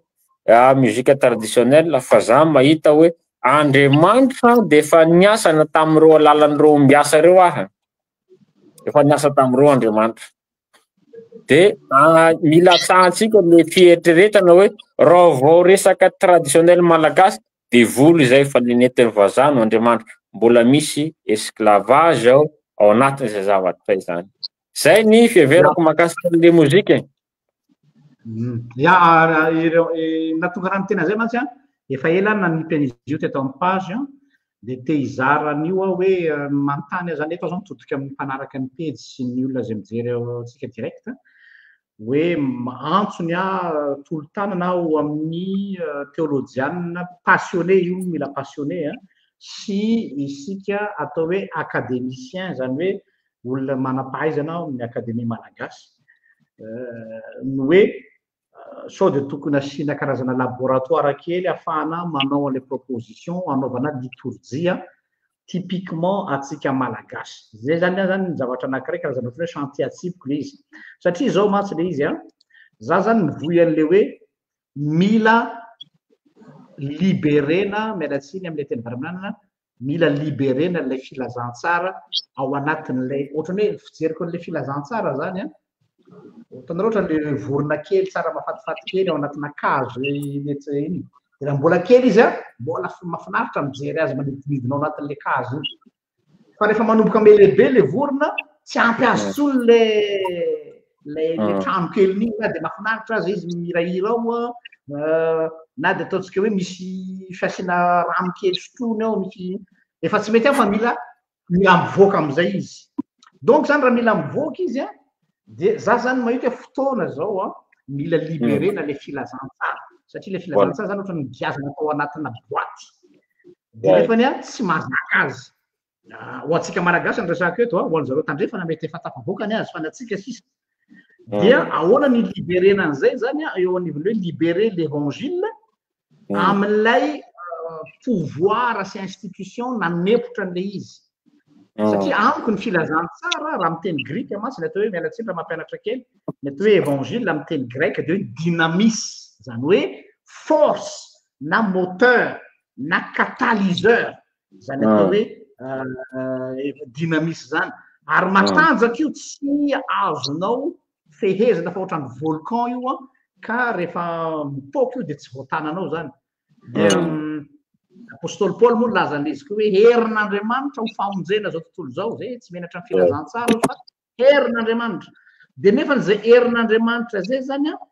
amiko de tokony hoe ahoana ny ahafahany mivelatra satria tellement misy capacité ao aminy misy tanjaka ao aminy a de io ny azy zany no hoe ny aza concrètement hoe atomboka amina resaka hoe ny azy zany tena mampasotoro angambany samy manana sehatra misy atsika nareo any amin'ny sehatry ny fikarohana any amin'ny sehatry ny anthropologie sociologue artiste fa ny azy zany amin'ny sehatra mampasotoro de hoe za zany te hitrandraka an'io hoe andao le retsy atao ty inculturation voalohany iny amin'ny lafiny liturgique le liturgie gasy liturgie malagasy tena fampassionné anay efa ela izy io fa mbola ao anatiny atao hoe etaeta mipetraka fotsiny le izy zany hatram'izao fa matoa amin'ny teny an'izany tsy manonofy na mandrevindrehatra satria zanaky ny fifoazana hotezana atao amin'ny sehatry ny fifoazana tao ny fort dauphin atao mitobiny any lava faradofay mazava ho azy nahita maso tsara ny asany tena hoe zany atao hoe force ny filazantsara zany nanasitrana ny marary sy ny sisa fa avy eo ta théoriana zany a nanakaiky kokoa ny fifoazana sotanana za zany zanaka karamalaza raha ohatra ka par historique noho ny hoe tany fort dauphin de cœur zany zanaka karamalaza fa ta théoriana babon'le fifoazana sotanana zay mahatonga raha tazanareo a rehefa mitory teny alady marina de mitafy lamba fotsiny sotanana iny satria ny fampianaran'ny sotanana zany a ny fotopisainan'ny Garin Solambo no tena nahavariana hoe moderne be pour son époque izy zany nanana le fotopisainana hoe miasa mandra-pahatonga ny Jesosy any amin'ny rano lanitra zay ny slogan ny sotanana miasa zany hoe tena miasa tany zany miasa angady tena mamboly mandra-pahatonga io anefa ny a tena mialatsiny ny mpiteny missionnaire ta théoriana hoe avelao ny tany fa io tsy mahana fa dana mibavaka ndana ny ampiangonana ataovy ny asa fitoriana filazantsara ataovy manaova asa missionnaire aza evangelistra de ny tany anefa ny taty zany a nipetrapotsiny de ny mampalahelo zalamo ny tena mitrandraka le raha fa i Rain Solambo de tena nametraka tsara mihitsy ary zareo nahavita fahavita-tena ara-tsakafo hitanareo zany système ny sotanana zany rehefa mandray vahiny za tena danaka hoe zareo mampianatra an'le atao hoe asa praisana isaka larobia efa hoe miasa tany zany dia miombona avokoa ny mpindray tany ray aman-tony miasa ny tany ny fiangonana handraisana vahiny rehefa tonga nisy ataona ny toby ohatra zao hoe zareo mampiasa zany atao hoe nampiariko tao amin'ny fiangonana nisy hoe varin'i Jesosy zany iny le varin'i Jesosy de ny hoe rehefa mandrotsaka vary zany ny tokantrano tsirairay de hoe ohatra hoe vary ray kapoaka de le safy vavany iny esorina handraisanao zany hoe zareo zany tena pragmatika be ary tena terre dia tsy niankin-doha tamin'ny vazaha tamin'ny missionnaire ny fahavita-tena ny fiangonana or nefa ny Basalala teo teny hoe intégriste zay problèman'ny fiangonana lutheranina hatramin'izao dia mbola miankin-doha missionnaire après 200 ans niorenany a raha tsisy an'ireo missionareo ny FLM dia maty aloha dia lazaina mazava zany satria mbola eo zany mbola mimono foana mbola mitsetitra foana tavela taraiky nefany a tamin'ny andron'ny Rein Solambo zany efa niaina an'izany zareo dia efa tena nandeha tsara zany le raha maninona tsika taty afara tsy afaka manohy an'izany nataony tena ray aman-dreny be zany parenthèse kely iny zany kanefa ny amiko zany tena mifrappe aly izy indray mandeha tamin'ny sotanana fa misy déclic ngeza be tato amiko le resaka ohatra hoe le resaka hoe fandraisana ny olona fitiavana ny olona ny fikarakarana ny vahiny tena le hoe toe-tsaina gasy tena hoe toe-tsaina gasy mihitsy zay anisan'ny tena hoe nambabo aho hoe tonga eo ianao tsy misy hoe zanak'alafa fa tonga ianao dia sasana tongotra dia sasana tongotra dia fahanana vary ary amin'ilay trano be fiaonana ry dia avy eo confiena amina tokantranon'olona anankiray dia ianao na tsy manome volana ianao dia efa tenenina le hoe reto vahininareo sinsisy zany hoe tena afaka niaina tsara ny finoana nefa koa tena nampandeha ny fiainam-piarahamonina ohatra voa mety ampomeny olona dia zavatra ty fa zavatra ny frappé à détail resaka hygiène tena zay vo azoko le hoe maninona zareo mitafy lamba fotsy tsy resaka ritoaly za zany nieritreritra hoe de ohatran'ireny secte reny zany dia manao akanjo fotsifotsy dia izy moa le secte raélien malaza be taty andafy aty le manao akanjo fotsifotsy dia te hiavaka non le fampianaran'ny Rein Solambo anatin'izy izy dia hoe rehefa amin'ny fahadiovanao anatinao izy tokony miseho ety ivelany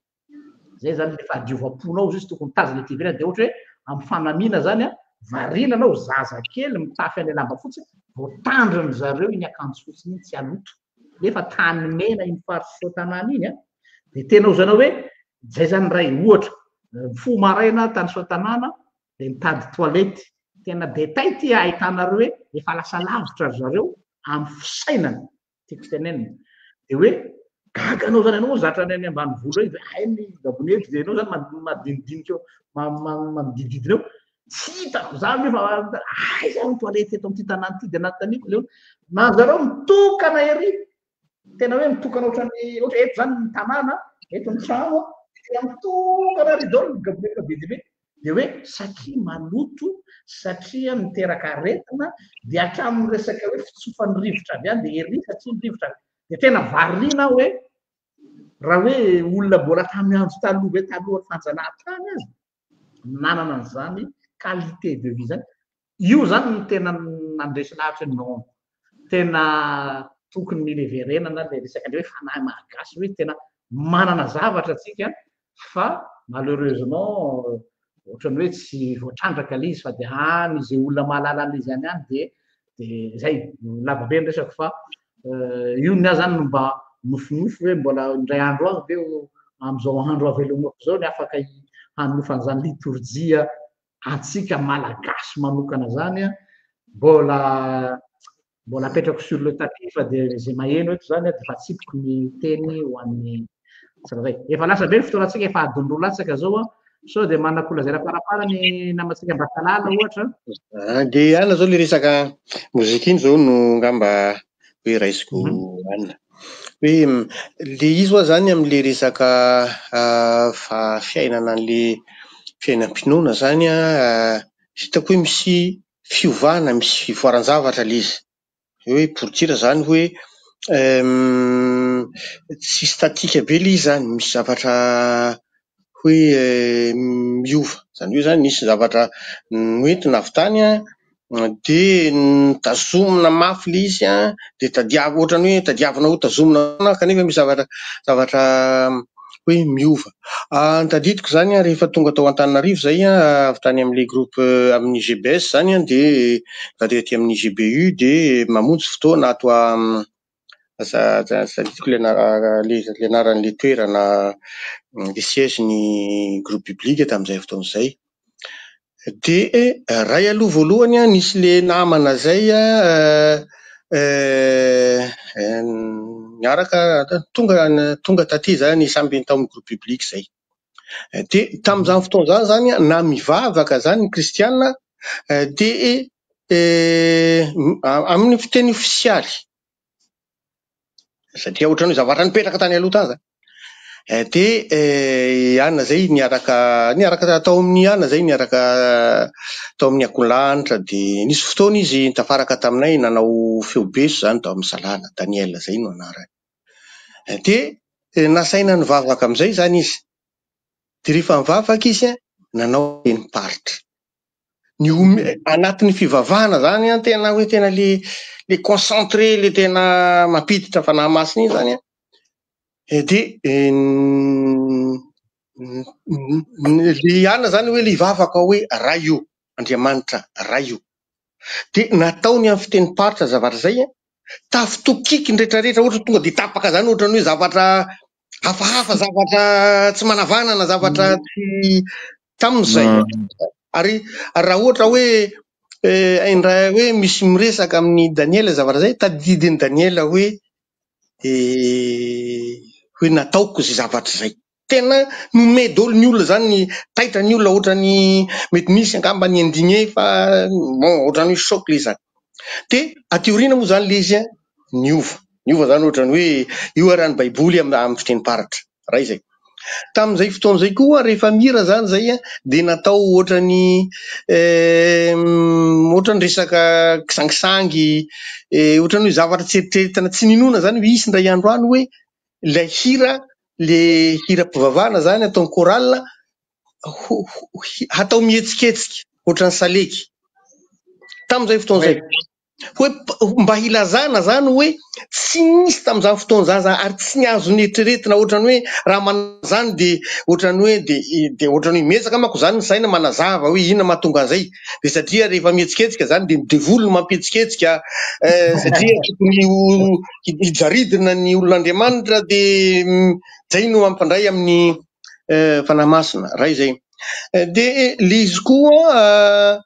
mipetraka foana zany le fandraisana an'le finoana kristiana noentiny vahiny avany, ohatrany salamo hoe zavatra vahiny zany, étranger. Raha miohatra zany am'le finoany gasy, mety ezaka le izy zany mety hoe ametrahana an'izay zany tena hoe ho any ampony ny olona zany, satria matetika zany rehefa hoe miresaka ana de ohatrany hoe tsy azo ampifangarona amin'ny resaka fihetseham-po ivelany, sangisangy, sotran'izay le resaka fivavahana, resaka finoana, fa tena tokony zany rehefa hoe tena tokony ho sérieux zany, tena ohatrany salamo hoe aoka tsy hivavaka donga de le tokony ho endrikendry zavatra an'izay zany. De anatin'le hira amizay zany, anatin'le hira misy tokoa zany ny hira, ohatra zao le hira tsy haiko asa zalasaka any amin'ny benabena anao an'le koraly iny, le hoe matoagn'olo mifiopioky, hoe matoagn'olo mifiopioky te hiantsa zay. Amin'ny fiteniparitra le izy resaka hira-pivavahana finoana le izy, ka ny ohatrany hoe eritreretina zany hoe ndray andro any zany no fitoriana le filazantsara, ohatrany karazana hoe mila karazana hoe le hira mientanentana, ohatrany salamohiran'ny Handel, ry Beethoven, ohatran'izay zany no ohatrany hoe mampisokatra ny lanitra. Fa raha ohatra hoe hitory ianao de raha hanao an'izay zany de ohatrany salamo ho gaga ny olona hoe tsy ny satana ve ny miditra ao anatin'izany, de alaivotsika an-tsaina nge amin'izao zany mitovy tamin'ny salamo zay hoe tamin'izay fotoana zay le lazaiko hoe tamin'izay tao amin'ny groupe biblique, de ohatra raha hatao rythme salegy ny antsam-piderana, de ohatrany hoe hafahafa. De itsika am'izao zany amin'izao ataotsika hoe ora resantsika zao, de ohatrany hoe hafahafa, karazana ohatrany hoe ipastora ery ambony ery, de salamo hoe hanandratra antsabeko zany, ohatrandry Remanindry, na ohatrandry Manitsindava, na ohatrandry Miatribala, na ohatran'izay, de mety ndray andro any mety ho tonga am'izay. Anatin'ny anina manko zany, anatin'ny tanjona anay zany am'izao fotoana zao no karazana ohatra hoe hidekortikena le beko mba ho mora zany ny ampitaina azy amin'ny olona, amin'ny famoronana zany, hoe ohatran'izao a rehefa hoe hamorona hira ka atao amin'ny karazana ohatrany hoe manakaikaiky ny beko le izy de zao no mampiavaka ny beko raha ohatra hoe raha mihoatra amin'ny salegy na raha mihoatra an'izao a any zany no zavatra ezaka ataonay zany amin'izao fotoana izao ka mety afaka tsy hay hoe génération firy any angamba mety ho lasa vulgarisé zavatra zay a ka mety ho possible amin'izay fotoana izay a ny pastora na ny pretra rehefa hanao ny liturgie ery ambony ery tsy ho am'le hoe sandra tonifonareo any mety sy ho amin'izay intsony ohatra fa mety ho resaka tena le resaka antsa beko ohatra zany fa ny zavatra farany tiako apetraka zany de hoe ny olona zany indrindra raha ohatra hoe maraindraiky am'le beko zany a matetika le olona zany rehefa ohatrany hoe manandrany ianao zany ohatrany beko a ohatrany salamo hoe miditra ao anatinao ianao zany ohatrany salamo hoe manangana bulle ianao a de miditra ao anatinao ianao de lasa inspiré ianao lasa ohatrany tsy haiko hoe tompony tenanao ve ianao sa tsy tompony tenanao lazana zay transe zay hoe lasa ohatrany hoe lasa en transe ianao zany ka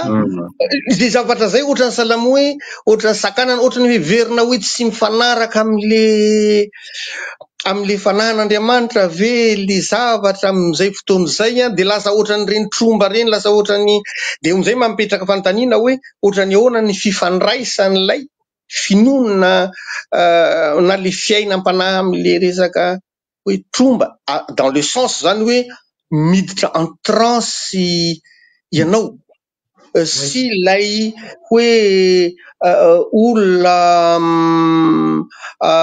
lay fivavahana kristianina de hoe ny olona mpino ve na ataontsika hoe tamin'ny andron'ry Abrahama tany na tamin'ny andron'ireo olona ataontsika hoe nanana fahitana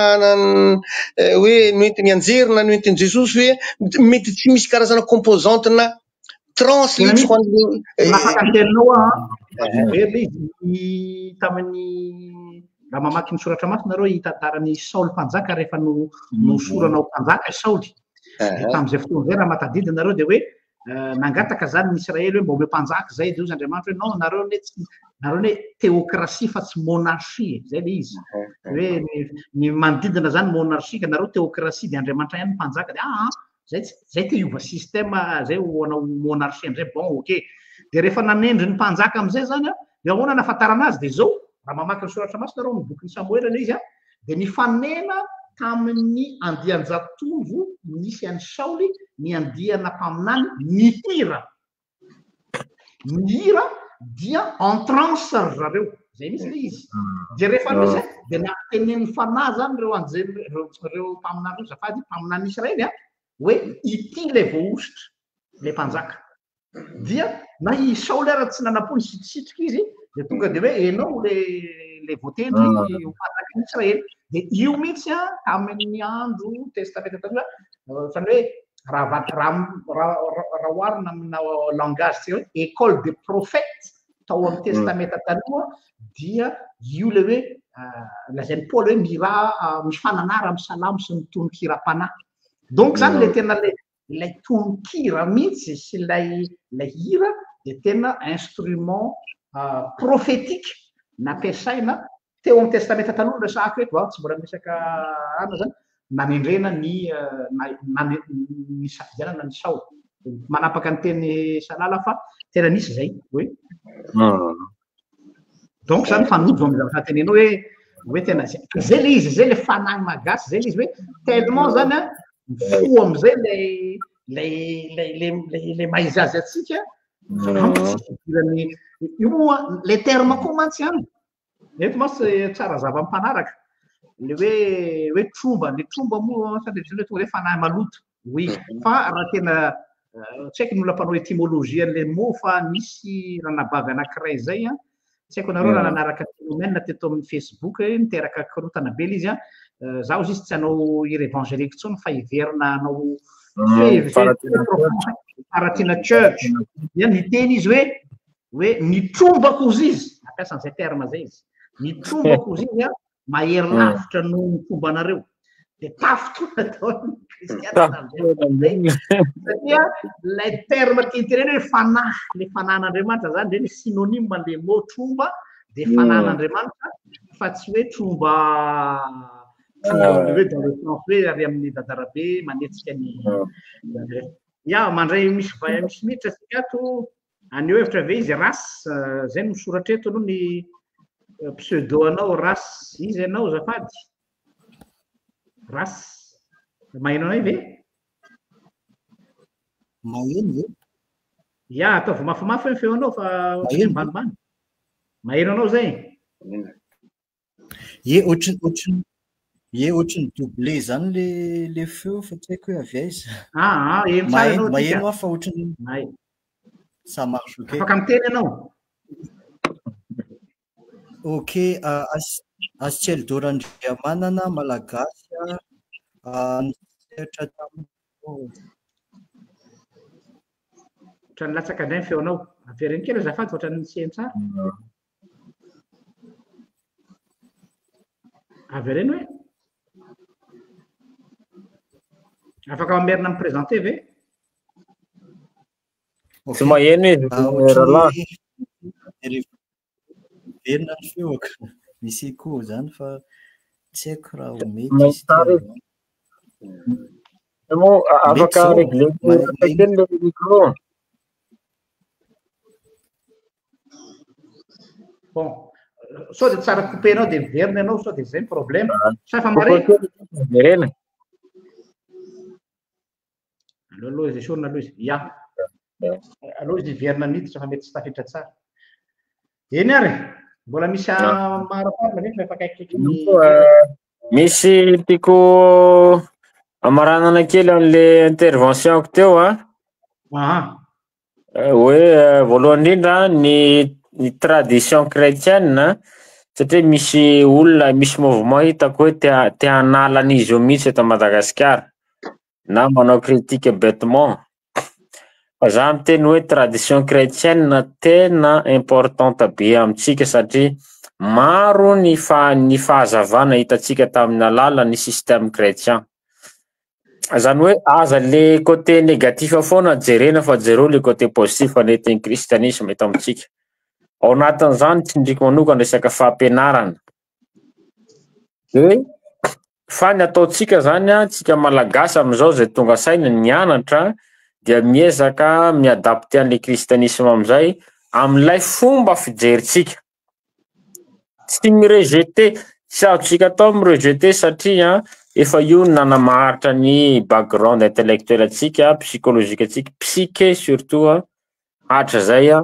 dia tsy azo écarté an'io tanteraka satra miécarté an'io fa ny ataotsika dia hoe ahoana ny ataotsika hoe comment penser le christianisme à notre façon nous les malgaches numéro 2 ny atao hoe identité historique de zay zany nangatahako amin'ny rahalahy RGL iresakatsika manaraka satria zavaka voalapatra loatsika miresaka herméneutique eto resaka exégèse mangataka manaraka videotsika manaraka identité historique de Jésus no resahatsika zany satria mandeha ny débat hoe zany Jésus zany tsy nisy zany fa mythe foronina etc eto fa iresakitsika ara-science fa zany Jesosy zany tena nisy scientifiquement parlant historiquement parlant tena nisy zany Jesosy Kristy zany dia iresaka preuve scientifique an'izay tsika arakaraka zay recherche nanantsika sy zay mpanatrika anatrika an'izay zavatra zay dia fahatelo farana maranako ny anahy dia ty hoe iezakitsika zavatra tiako hiantsona ny mpanatrika indrindra an'izao fotoana zao dia andaotsika hijery ny kristianisme amin'ny fomba fijery hafa fa tsy amin'le mahazatra atsika le fomba fijery hafa dia ty hoe ny kristianisme tsy ny kristianisme mihitsy ny olana eto Madagasikara fa le kristianisme zay manindry hoe any an-danitra any ny fiainana dia ninina mitranga eto dia hiareto fotsiny fa tsy maninona fa ny any paradisitsika zay natsoiny Marx hoe la religion est l'opium du peuple opium du peuple rongony fampatorim-bahoaka ny fivavahana satria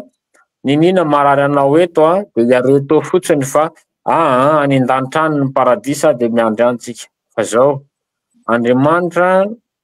za miteny hoe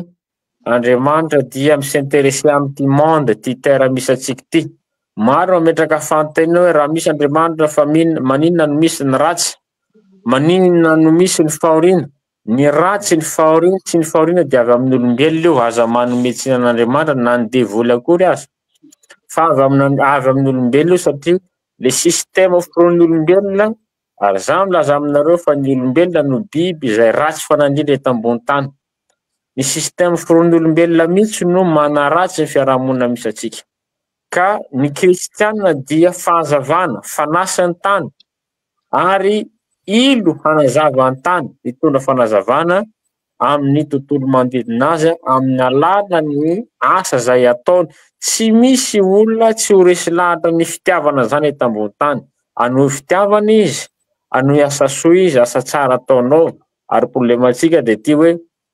tsika te hanindry kokoa an'i Paul noho ny Jacob hoe i Jacques plutôt, de hoe i Paul miteny hoe amarina finoana. Lasitsika fa mana finoana fa Jesu Kristy nitsanga tamy maty, no zany tsy mahatsy voavonjy na manao n'importe quoi reto ambony tany.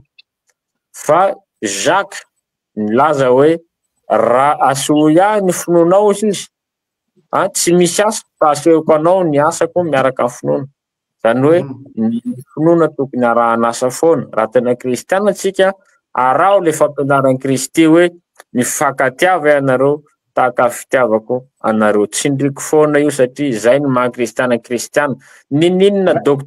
terme ampiasain'ny théologiane, doctrine inona moa théologie de rédemption hoe ino c'est très eschatologie pneumatologie sotérologie, on s'en fout.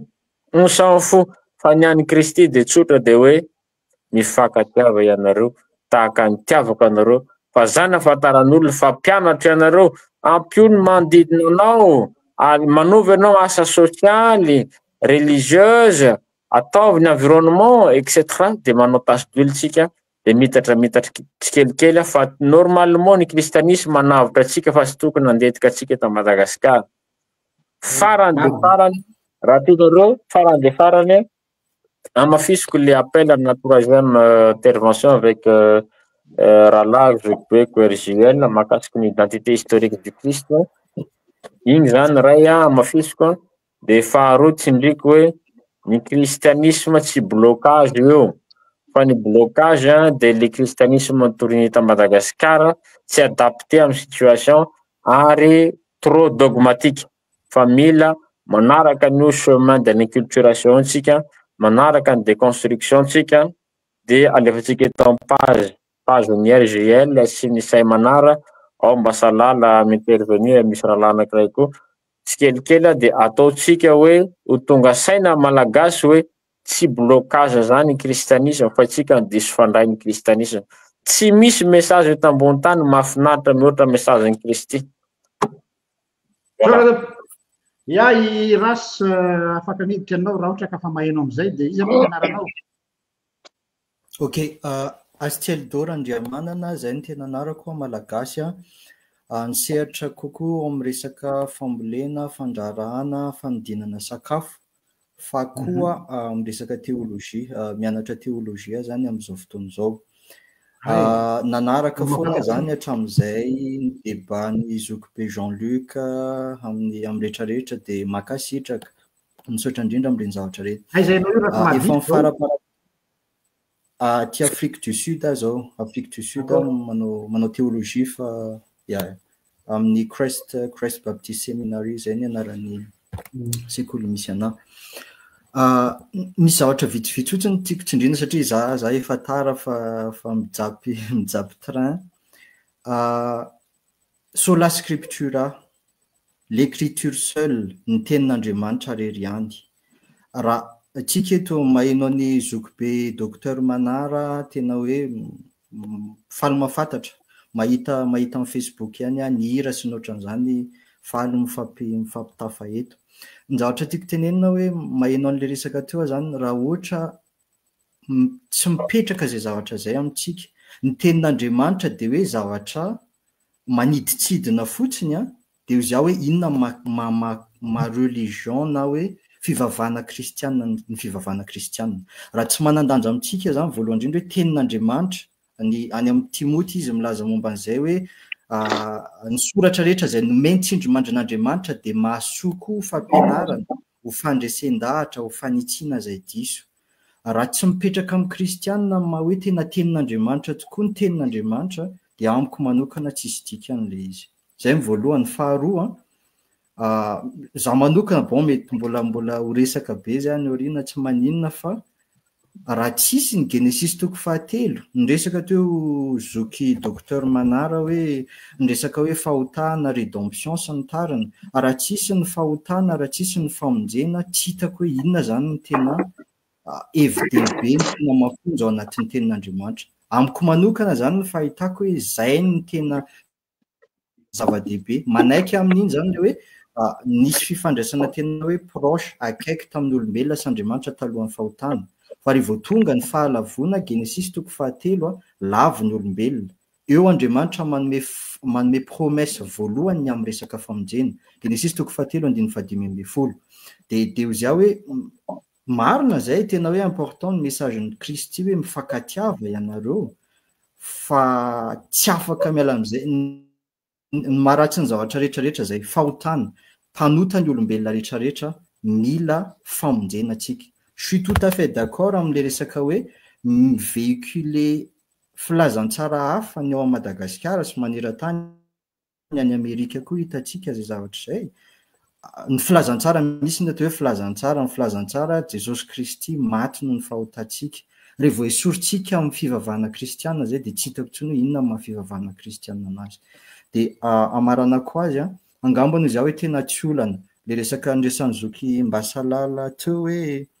raha hira amin'ny fitenim-paritra atsika tsy olana zany, hivavaka amin'ny fitenim-paritra atsika tena amiko tsy hany ny olana. Ampiasa mozika, Davida nampiasa instrument be da be, des milliers d'instruments nampiasainy. Amiko manokana tsy problème mihitsy zany hoe afaka mampiasa ny instrument rehetrarehetra. Fa fotsiny izy hoe be da be ny zavatra tiantsika ho apetraka. Fa raha manala an'izay tenin'Andriamanitra manandanja voalohany, zany angamba hoe fototry ny protestantisme, hoe ny tenin'Andriamanitra no manana fahefana, manana tsy te hampiasa teny hafa zany fa manana fahefana faratampony. Raha tsy zay no mipetraka, raha tsika zany mandray hoe bon poétika io ny contrenandry argument nyanina tary fotsiny le izy, lasa tena miendanja amin'ny tenin'Andriamanitra ny tenin'Andriamanitra. Misaotra indrindra. Ya, misaotra ny zany fa tena tsy tadidiko fandraisako anna farany zany. Tsy neny tsara satria tsy haiko tsara ilay ararina fa iny sujet anankiray iny amin'ny resaka autorité ny soratra masina dia sujet anankiray hafa koa iny efa nisy débat ihany natao an'iny teto tsy hiditra amin'izay fa satria lasa tsy hita hoe mivaona na mivilitsika fa tsy olana mihitsy ny amin'izay fa samy mametraka ny atao hoe tsindrim-peo sy ny aiza ny priorité. Fa ny sujet tsika eto aloha zao dia ny resaka hoe le christianisme made in Madagascar no tena antony antsika eto androany satria ny message ny baiboly marina ny teninao teo hoe tenin'Andriamanitra sola scriptura fa ny sola scriptura koa dia ao anatiny koa ny tota scriptura ary mila avahana koa ny atao hoe soratra masina sy tenin'Andriamanitra zany mbola resaka hafa koa fa ny message ny soratra masina dia c'est un message incarné. Justement ama message incarné azy fa tsy eny amin'ny habakabaka zany hoe miatra andriba hoe ny filazantsara na ny tenin'Andriamanitra zay tonga tamintsika dia tamina communauté anankiray dia ny communauté jiosy zany ny niatefany voalohany na koa communauté grika tamin'ny testamenta vaovao, ce qui veut dire tenir compte ny contexte sy ny culture sy ny sisa amin'ilay toerana izay misy izay niatefany voalohany any zany le izy ka tsika tsy micontesteny amin'ny autorité de l'écriture fa le autorité à l'écriture eo amin'ilay justement hoe nipetraka ve le fahefan'le tenin'Andriamanitra amin'le malagasy sa ilay forman'ilay religiosité no voarainy eo ny problématique. Dia hoe inona no mety antony na tonga an'le izy tsy voarainy malagasy le autorité tena le fahefan'izy fa lasa ilay forme ivelany dia io zany no mahatonga an'le hoe sao dia mba sa tsy manana réponse exhaustive hoe zany tokony teny fa sao dia mba anisany antony anankiray koa ilay resaka spiritualité zany spiritualité ny fomba fanehoana ohatra hoe amin'ny alalan'ny hira amin'ny alalan'ny liturgie amin'ny alalan'ny fitaovam-pivavahana sy ny fandaminana rehetra matona izay nazahoany tandrefana tena impana za tsy miteny hoe tsisy impana ambadiky reny mandainga zay lazan'izany za zao nitezana tamin'izany fa amaha mpitory ahoa eo anivon'ny fiarahamonina malagasy dia tsy maintsy mijery amin'izay koa hoe ahoana ny ahafahana mampita an'ilay filazantsara tena filazantsara justement avahana tsara zany le izy tsy ilay le safotsarony fa le tena izy amin'izay no voarainy olona dia izay zany le défi tsy hoe défi fa le hoe fanamby na tonga ty resaky ty androany dia misaotra antsika rehetrarehetra miditra teto efa adiny sasany latsaka kely anampy fehezanteny roa telo fotsiny za tena miombokevitra amin'izay ny filazantsara marina no tsy tafita amin'ny malagasy faharoa malagasy mila mahay mamaky tenin'Andriamanitra mila mahay mamaky baiboly ny angatahako amin'zoky Jean-Luc amin'ny mahapastera anao tena ilaina mampianatra ny atao hoe herméneutique amintsika zay mamaky baiboly io zany za tsy d'accord amin'le resaka hoe afaka interprétena amin'izay tiana interprétiavana azy ny baiboly misy contexte io misy contexte historique misy contexte be da be mila ajaina zay zavatra zay nanatsidika kely anazy teo izoky docteur Manara tena tsy mifanohitra mihitsy Paul sy Jacob James amin'ny teny anglisy tsy mifanohitra mihitsy amin'ny resaka hoe za tsy zoky Manara ny teny hoe mifanohitra ry zareo fa tena marina zay ny olona tena marina miseho amin'ny asa ataony zay zany miseho amin'ny asa ataony hoe tena manana finoana tokoa ty olona ty dia ino moa zany ampiasaintsika fotsiny hoe ny finoana raha tsy tsara anasa fa il faut qu'on creuse ce texte là tena mila jerena hoe inona marina moa ke le hoe finoana tsy anaram-piangonana io zay finoana katolika protestante tsy dénomination ny foi tsy dénomination ny finoana fa manana ny amaritany azy tsara ny baiboly hoe inona ke zany finoana zany zavatra tena profond zay iza ny inotsika Jesosy Kristy ny inotsika Jesosy Kristy rena hoa le évangile le filazantsara amin'le carcan efa nametrahana azy dia lasa ohatrany hoe io no tsy maintsy na manonga io no tsy maintsy déconstruisena mba hivoahany le filazantsara zay izy mba le filazantsara mvoay le teninao teo hoe tokony ampiantraikana amin'ity ity masy ty pejy ity arakaraka le thématique ny mombany amin'izay indray fa manana tsy anao tsy hoe dokam-barotra fa tsy anao fanambaratra hoe manana ny atao sekoly biblika manokana indray zay ampianarana ny olona mpitory-teny ny amin'izany resaka satria zany masy sujet ataontsika hoe m'intéresser ny grand public fa eto aloha zany thématique de société sujet de société no abordena ahafahana mampita ihany koa filazantsara bien sûr zay zany hoe samy manana ny sehatra sy ny domaine misy azy fa misaotra anao ny nanome an'izay précision zay adiny roa sasantsika zay aloha ngamba ny faranantsika satria manjary namana amin'le resaka négatif foana moa ny problématika ny any Madagasikara oatsika aty ivelany mety any izy fa ny havatsika mety mba te hanaraka nefa lasa ohatrany hoe tratra otage amin'le any izy fa misaotra tsika rehetrarehetra zay nandray anjara fantatro zay niezaka niditra fa tsy tafiditra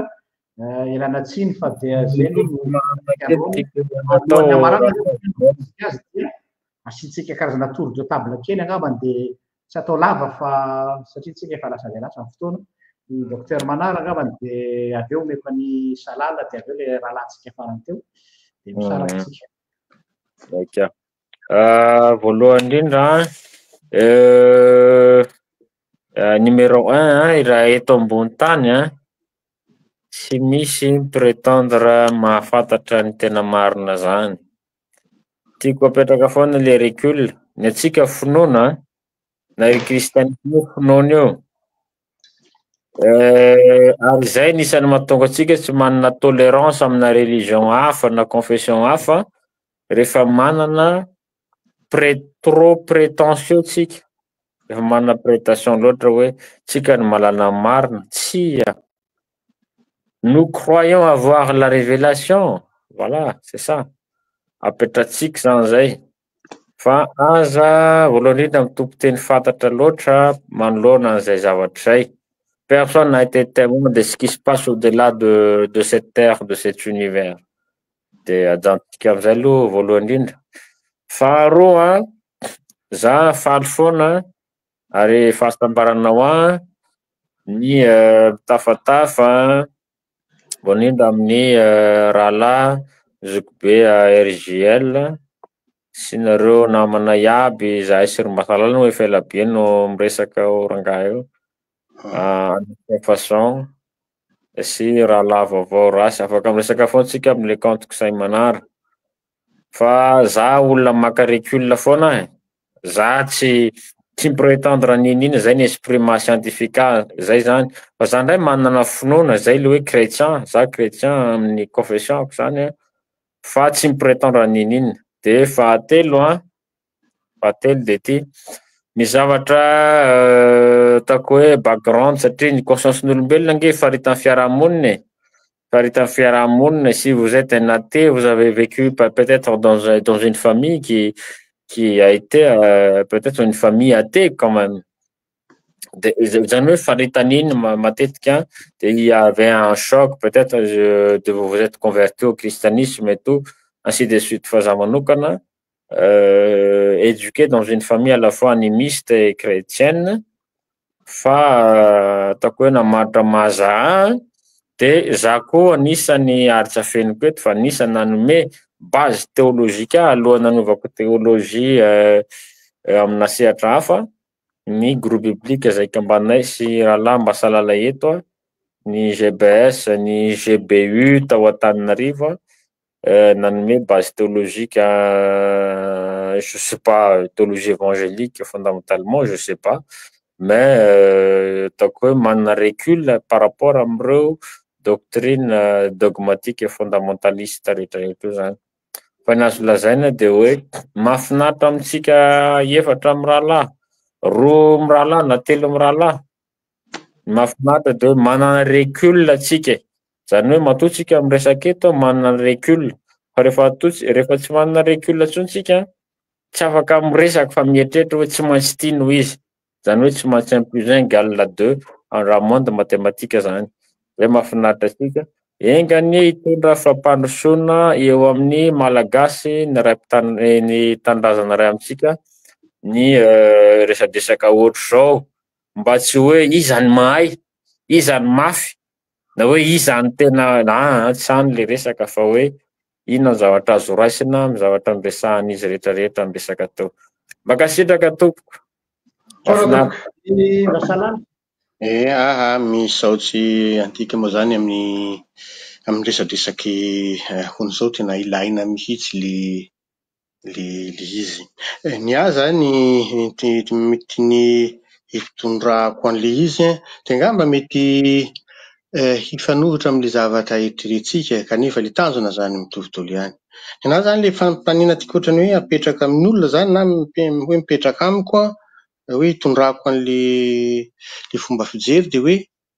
hoatrany ahoana no eritreretantsika zany raha ohatra hoe napetraka zany ohatrany amy resaka samina ohatrany hoe amin'ny alalana débat zany ohatran'izay hoe apetraka le resaka hoe raha hoatrany ahoana no itiavanao an'ilay fiarahamonin'olombelona. Raha ohatra ka tsy misy ilay Jesosy na eritreretinao hoe tsy misy ilay Andriamanitra. Fifandraisan'olombelona hoatrany ahoana no eritreretinao na irinao am'le anao efa manana an'le bagage hoe baiboly zany hoe ohatrany ahoana raha tsy misy zay zavatra rehetrarehetra zay ohatrany ahoana no tianao ifandraisan'ny olombelona zany. De eo zany no ametrahako hoe ny zavatra ananan'ny olombelona zany mipetraka ao amin'ny olombelona na izy ninona finoany hoe zavatra hoe ananany be da be potentiel ananany fa miankina am'le volontény zany da ilay ataoko hoe ilay bienveillance zany. Ny olona rehefa mifanena dia ohatrany hoe fahazarana ilay hoe salama hoe raha ohatra moa zany hoe ho anareo zay ny nandinika lalindalina ny théologie zany dia ohatrany hoe adikan'ny olona ilay izy hoe que la paix soit avec toi zany. Dia le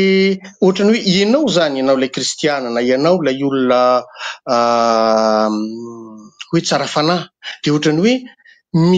toko zany mitondra, ary na ny baiboly angamba manazava ny zavatra zay hoe mitondra n'ilay ohatrany hoe filaminam-panahy, filamina paix intérieure ho an'le n'ilay olona zany, ilay olona manodidina anao, hoe mirayonner amin'ilay manodidina anao zany ilay zay zavatra zay. Ka raha ohatra hoe manana n'ilay bienveillance zany ilay olona, hoe ninona zavatra mitranga ohatra zao dia ohatrany hoe zay bienveillance zay no manentana azy. Ilay bienveillance zany amin'izay fotoana zay ohatrany hoe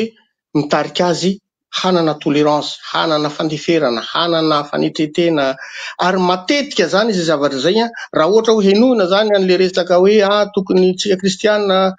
mazava zany le lazain'le baiboly, fa manahoana ilay izy no lasa ohatrany hoe sarotra ho an'ny Madagasikara, sarotra ho an'ny malagasy na dia ohatrany araka ny fitenin'ny rahalahy Koto zay hoe arakaraka ny firoborobo ny fiangonana sy ny finoana ao Madagasikara no voamainka ohatrany hoe mampilentika an'le fiainam-panahy dia hoaly izy zany dia apetraka fotsiny hoe raha ohatra hoe niala zay zana zay zany, hoe niala tao an-tsain'le olombelona, an-tsain'le malagasy zay hoe Jesosy Andriamanitra zay, inona ny zavatra niriko zany nofinofisiko hoe hisy farafaharatsiny zany. Dia ohatrany hoe apetrako amin'ny zavatra ohatran'izay. Liana manko zany ohatra hoe misy an'ireny olona manao film futuriste reny hoe mipoaka misy ny resaka cataclysme nucléaire, tena hoe rava olona rehetrarehetra very ny mémoire sy ohatran'izay. Inona raha zay mipetraka, inona ny zavatra hoe iriko, inona ny zavatra hoe tiako hoe hipetraka sisa amin'ilay zanak'olombelona. Dia iny moa zany ohatrany hoe zay résumeko ny zavatra zay izy hoe zay tsy haiko ohatrany ahoana ny fandikana an'ilay izy amin'ny teny gasy zany, zay bienveillance zay zany hoe zay zavatra zay no ohatrany hoe sarotra amintsika gasy angamba ozy izy hoe miaina azy andavanandro ifaneraserasy ihany, tsy haiko hoe ny fahamarinana zay eritrereto zay na tsy ihany fa any zany no ataoko hoe zava-dehibe amiko zany alohan'le hoe ohatrany hoe le resaka dihevitra hoe misy vesa tsy misy l'Andriamanitra, misy vesa tsy nisy le Jesosy, misy vesa ohatrany ahoana le marina ve ny zavatra lazainy ihany sy ohatran'izao, hoaly izy zany raha ohatra izay zavatra zay bienveillance zay zany mipetraka ao am-pon'ny olona, ninona finoana na manam-pinoana izy na tsy manam-pinoana, ataoko hoe tonga dia mipetraka zany, tonga dia avy dia apetraka zany hoe tena zanak'Andriamanitra io olona io. Ohatrohatran'izay zany ihany entiko hoe amarana an'any. Ia, irasy dia maramaraka avy eo. Makasitraka indrindra, misaotra indrindra, misaotra anareo zoky telo mirahalahy. Ho anahy manokana hoe fifaliana ny afaka nandray anjara kely miala tsiny indrindra amin'ny fahatarana teo. Nafinaritra anahy ilay zavatra nitenen'ny zoky manara teo hoe tsy tokony ho sakana mihitsy ny kristianisma. Naverin'ny zoky salala teo ilay izy nitenen'ilay namana anankiray hoe arakaraka ny mahabetsaka ny fivavahana ao Madagasikara no mahatonga ny firenena mimahantra. Dia ampifandraisiko amin'ilay zavatra nitenen'ny zoky Jean-Luc ilay izy hoe satria tsy ilay tena filazantsara marina no voarain'ny malagasy. Tsy ataoko ny malagasy rehetrarehetra satria fantatro hoe misy mahazo an'ilay izy ihany. Mba tena ahafantarantsika an'izay zavatra zay zao hoe ndao tena hianatra, ndao tena hamaky an'io baiboly io, tsy hoe andray fotsiny hoe andray atendrony hoe ity misy verset anankiray andinin'ny fantatro dia roritina amin'izay tia nandroritana anazy. Tena fiangaviana ny anao an'izay rehetrarehetra miaino rehefa mamaky andininy anankiray dia apetrao foana amin'ny hodidiny le izy. Inona ny zavatra nitranga tamin'izany fotoana, ity zavatra ity tsy amin'ny 2025 ny tranga fa misy contexte ao ambadikany. De io zoko Jean-Luc ametrao fanontaniana izy. Misy verset zay tsy azonareo anontany izy andefa message anjaran'izay ataoko fa faly izy rehefa hoe maray message avy aminareo raha tena hoe liana amin'ny resaka baibolitsika de faly izy amaliny amin'izay zavatra zay. Fa be da be koa any Madagasikara misy an'izany hoe gasy mahay mamaky baiboly zany ohatra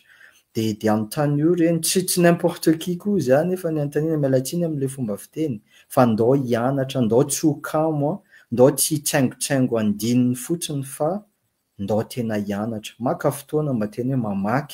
mamaky an'le izy amin'ny didiny de ho fatatsika. Misy arena ngeza be ao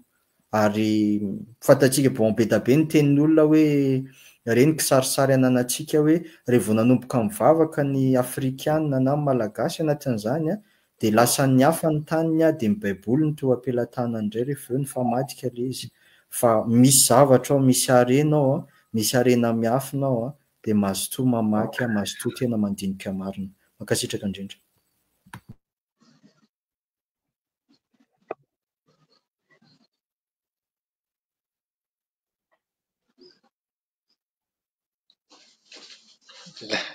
Raha RVL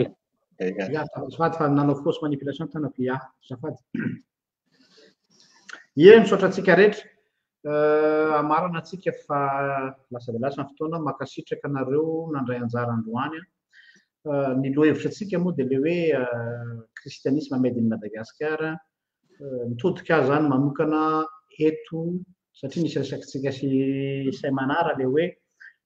hanao karazana tetezana ampifandray ny monde académique misy an'ny anthropologue sy ny sociologue sy mandinika ny fiarahamonina malagasy ary ny monde académique théologique. Zany hoe hitako zany hoe tokony tsy tokana fotsiny ny théologiana de tokana fotsiny ny aty amin'ny ilany fa mba ahatonga ny azy foana le message incarné dia tokony fanometanana ny azy zao io nofinofoka efa hatramin'izay ty le resaka hoe trandraka ny liturgie malagasy ny kristianisme fa tsy anaraka bêtement fotsiny ny liturgie efa napetraky ny missionnaire zay tsy ratsy akory tsy biko tsara za on peut pas cracher dans la soupe qu'on a mangé tsy any misy le izy so masy mety hiteny ny olona hoe anao mirenier ny zao avy ao taizan'ny fiangonana ao anatin'izany fa isotra ny ray aman-dreny io hoe rehefa arelatra ny zanaka dia tsy maintsy mandao ny tokantrano ny ray aman-dreny fa tsy hipetraka ao foana hanokana tokantrano hafa de ohatr'izay koa izy hoe manana reconnaissance ngeza be ao envers ny missionnaire zay taizany zany raha teo fa misy koa misy teny théologiana anankiray Dietrich Bonhoeffer zay miteny hoe rehefa tonga amin'ny maturité an'izao tontolo zao amin'ny resaka fahalalana koa momban'Andriamanitra dia tsy maintsy miroso amin'izay maturité an'izay zany hoe fitomboan'le olona ny amin'ny besoin manokana. Ka dia atsipiko ny teny amintsika ao anatin'izay sehatra anankiroa zay théologiana amin'ilany ary ianareo tsy haiko ny amin'ny akademia malagasy sy ianareo anthropologue sy sisa hoe tokony isy karazana plateforme de discussion formelle ivelany zao ty Facebook ty masy karazana éveil de conscience fotsiny fanairana fa tokony misy zavatra concret aty ambadika dans le monde académique satria za resy lahatra hoe ny réforme fanitsina tokony atao dia au niveau ny sehatra académique foana no ny andohany raha-tantaran'ny fiangonana no jerena ary tsy io zay foana ny lalana ka dia ty zany karazana échantillonnage laboratoire kely mba mety hoe mba hanomezana tsirony an'ireo namana hafa manaraka hoe zay afaka mifanatonytsika afaka miady hevitra afaka mitady ny lalana zay afahana manatanteraka zay ngambany fa dia samita in'Andriamanitra daholy mame fotoana amin'ny fotoana manaraka indray dia tsy maintsy olazaina eto ihany moa ny fotoana manaraka indray fa dia mankasitraka zay de merci monsieur Salala fa tonga any amin'ny mamanay ny afatra hoe atao ny mpianatra tao fa hita ty vidéo ty ma tsy izy de hoe tena fantatry ny mpianatra tany amin'ny lycée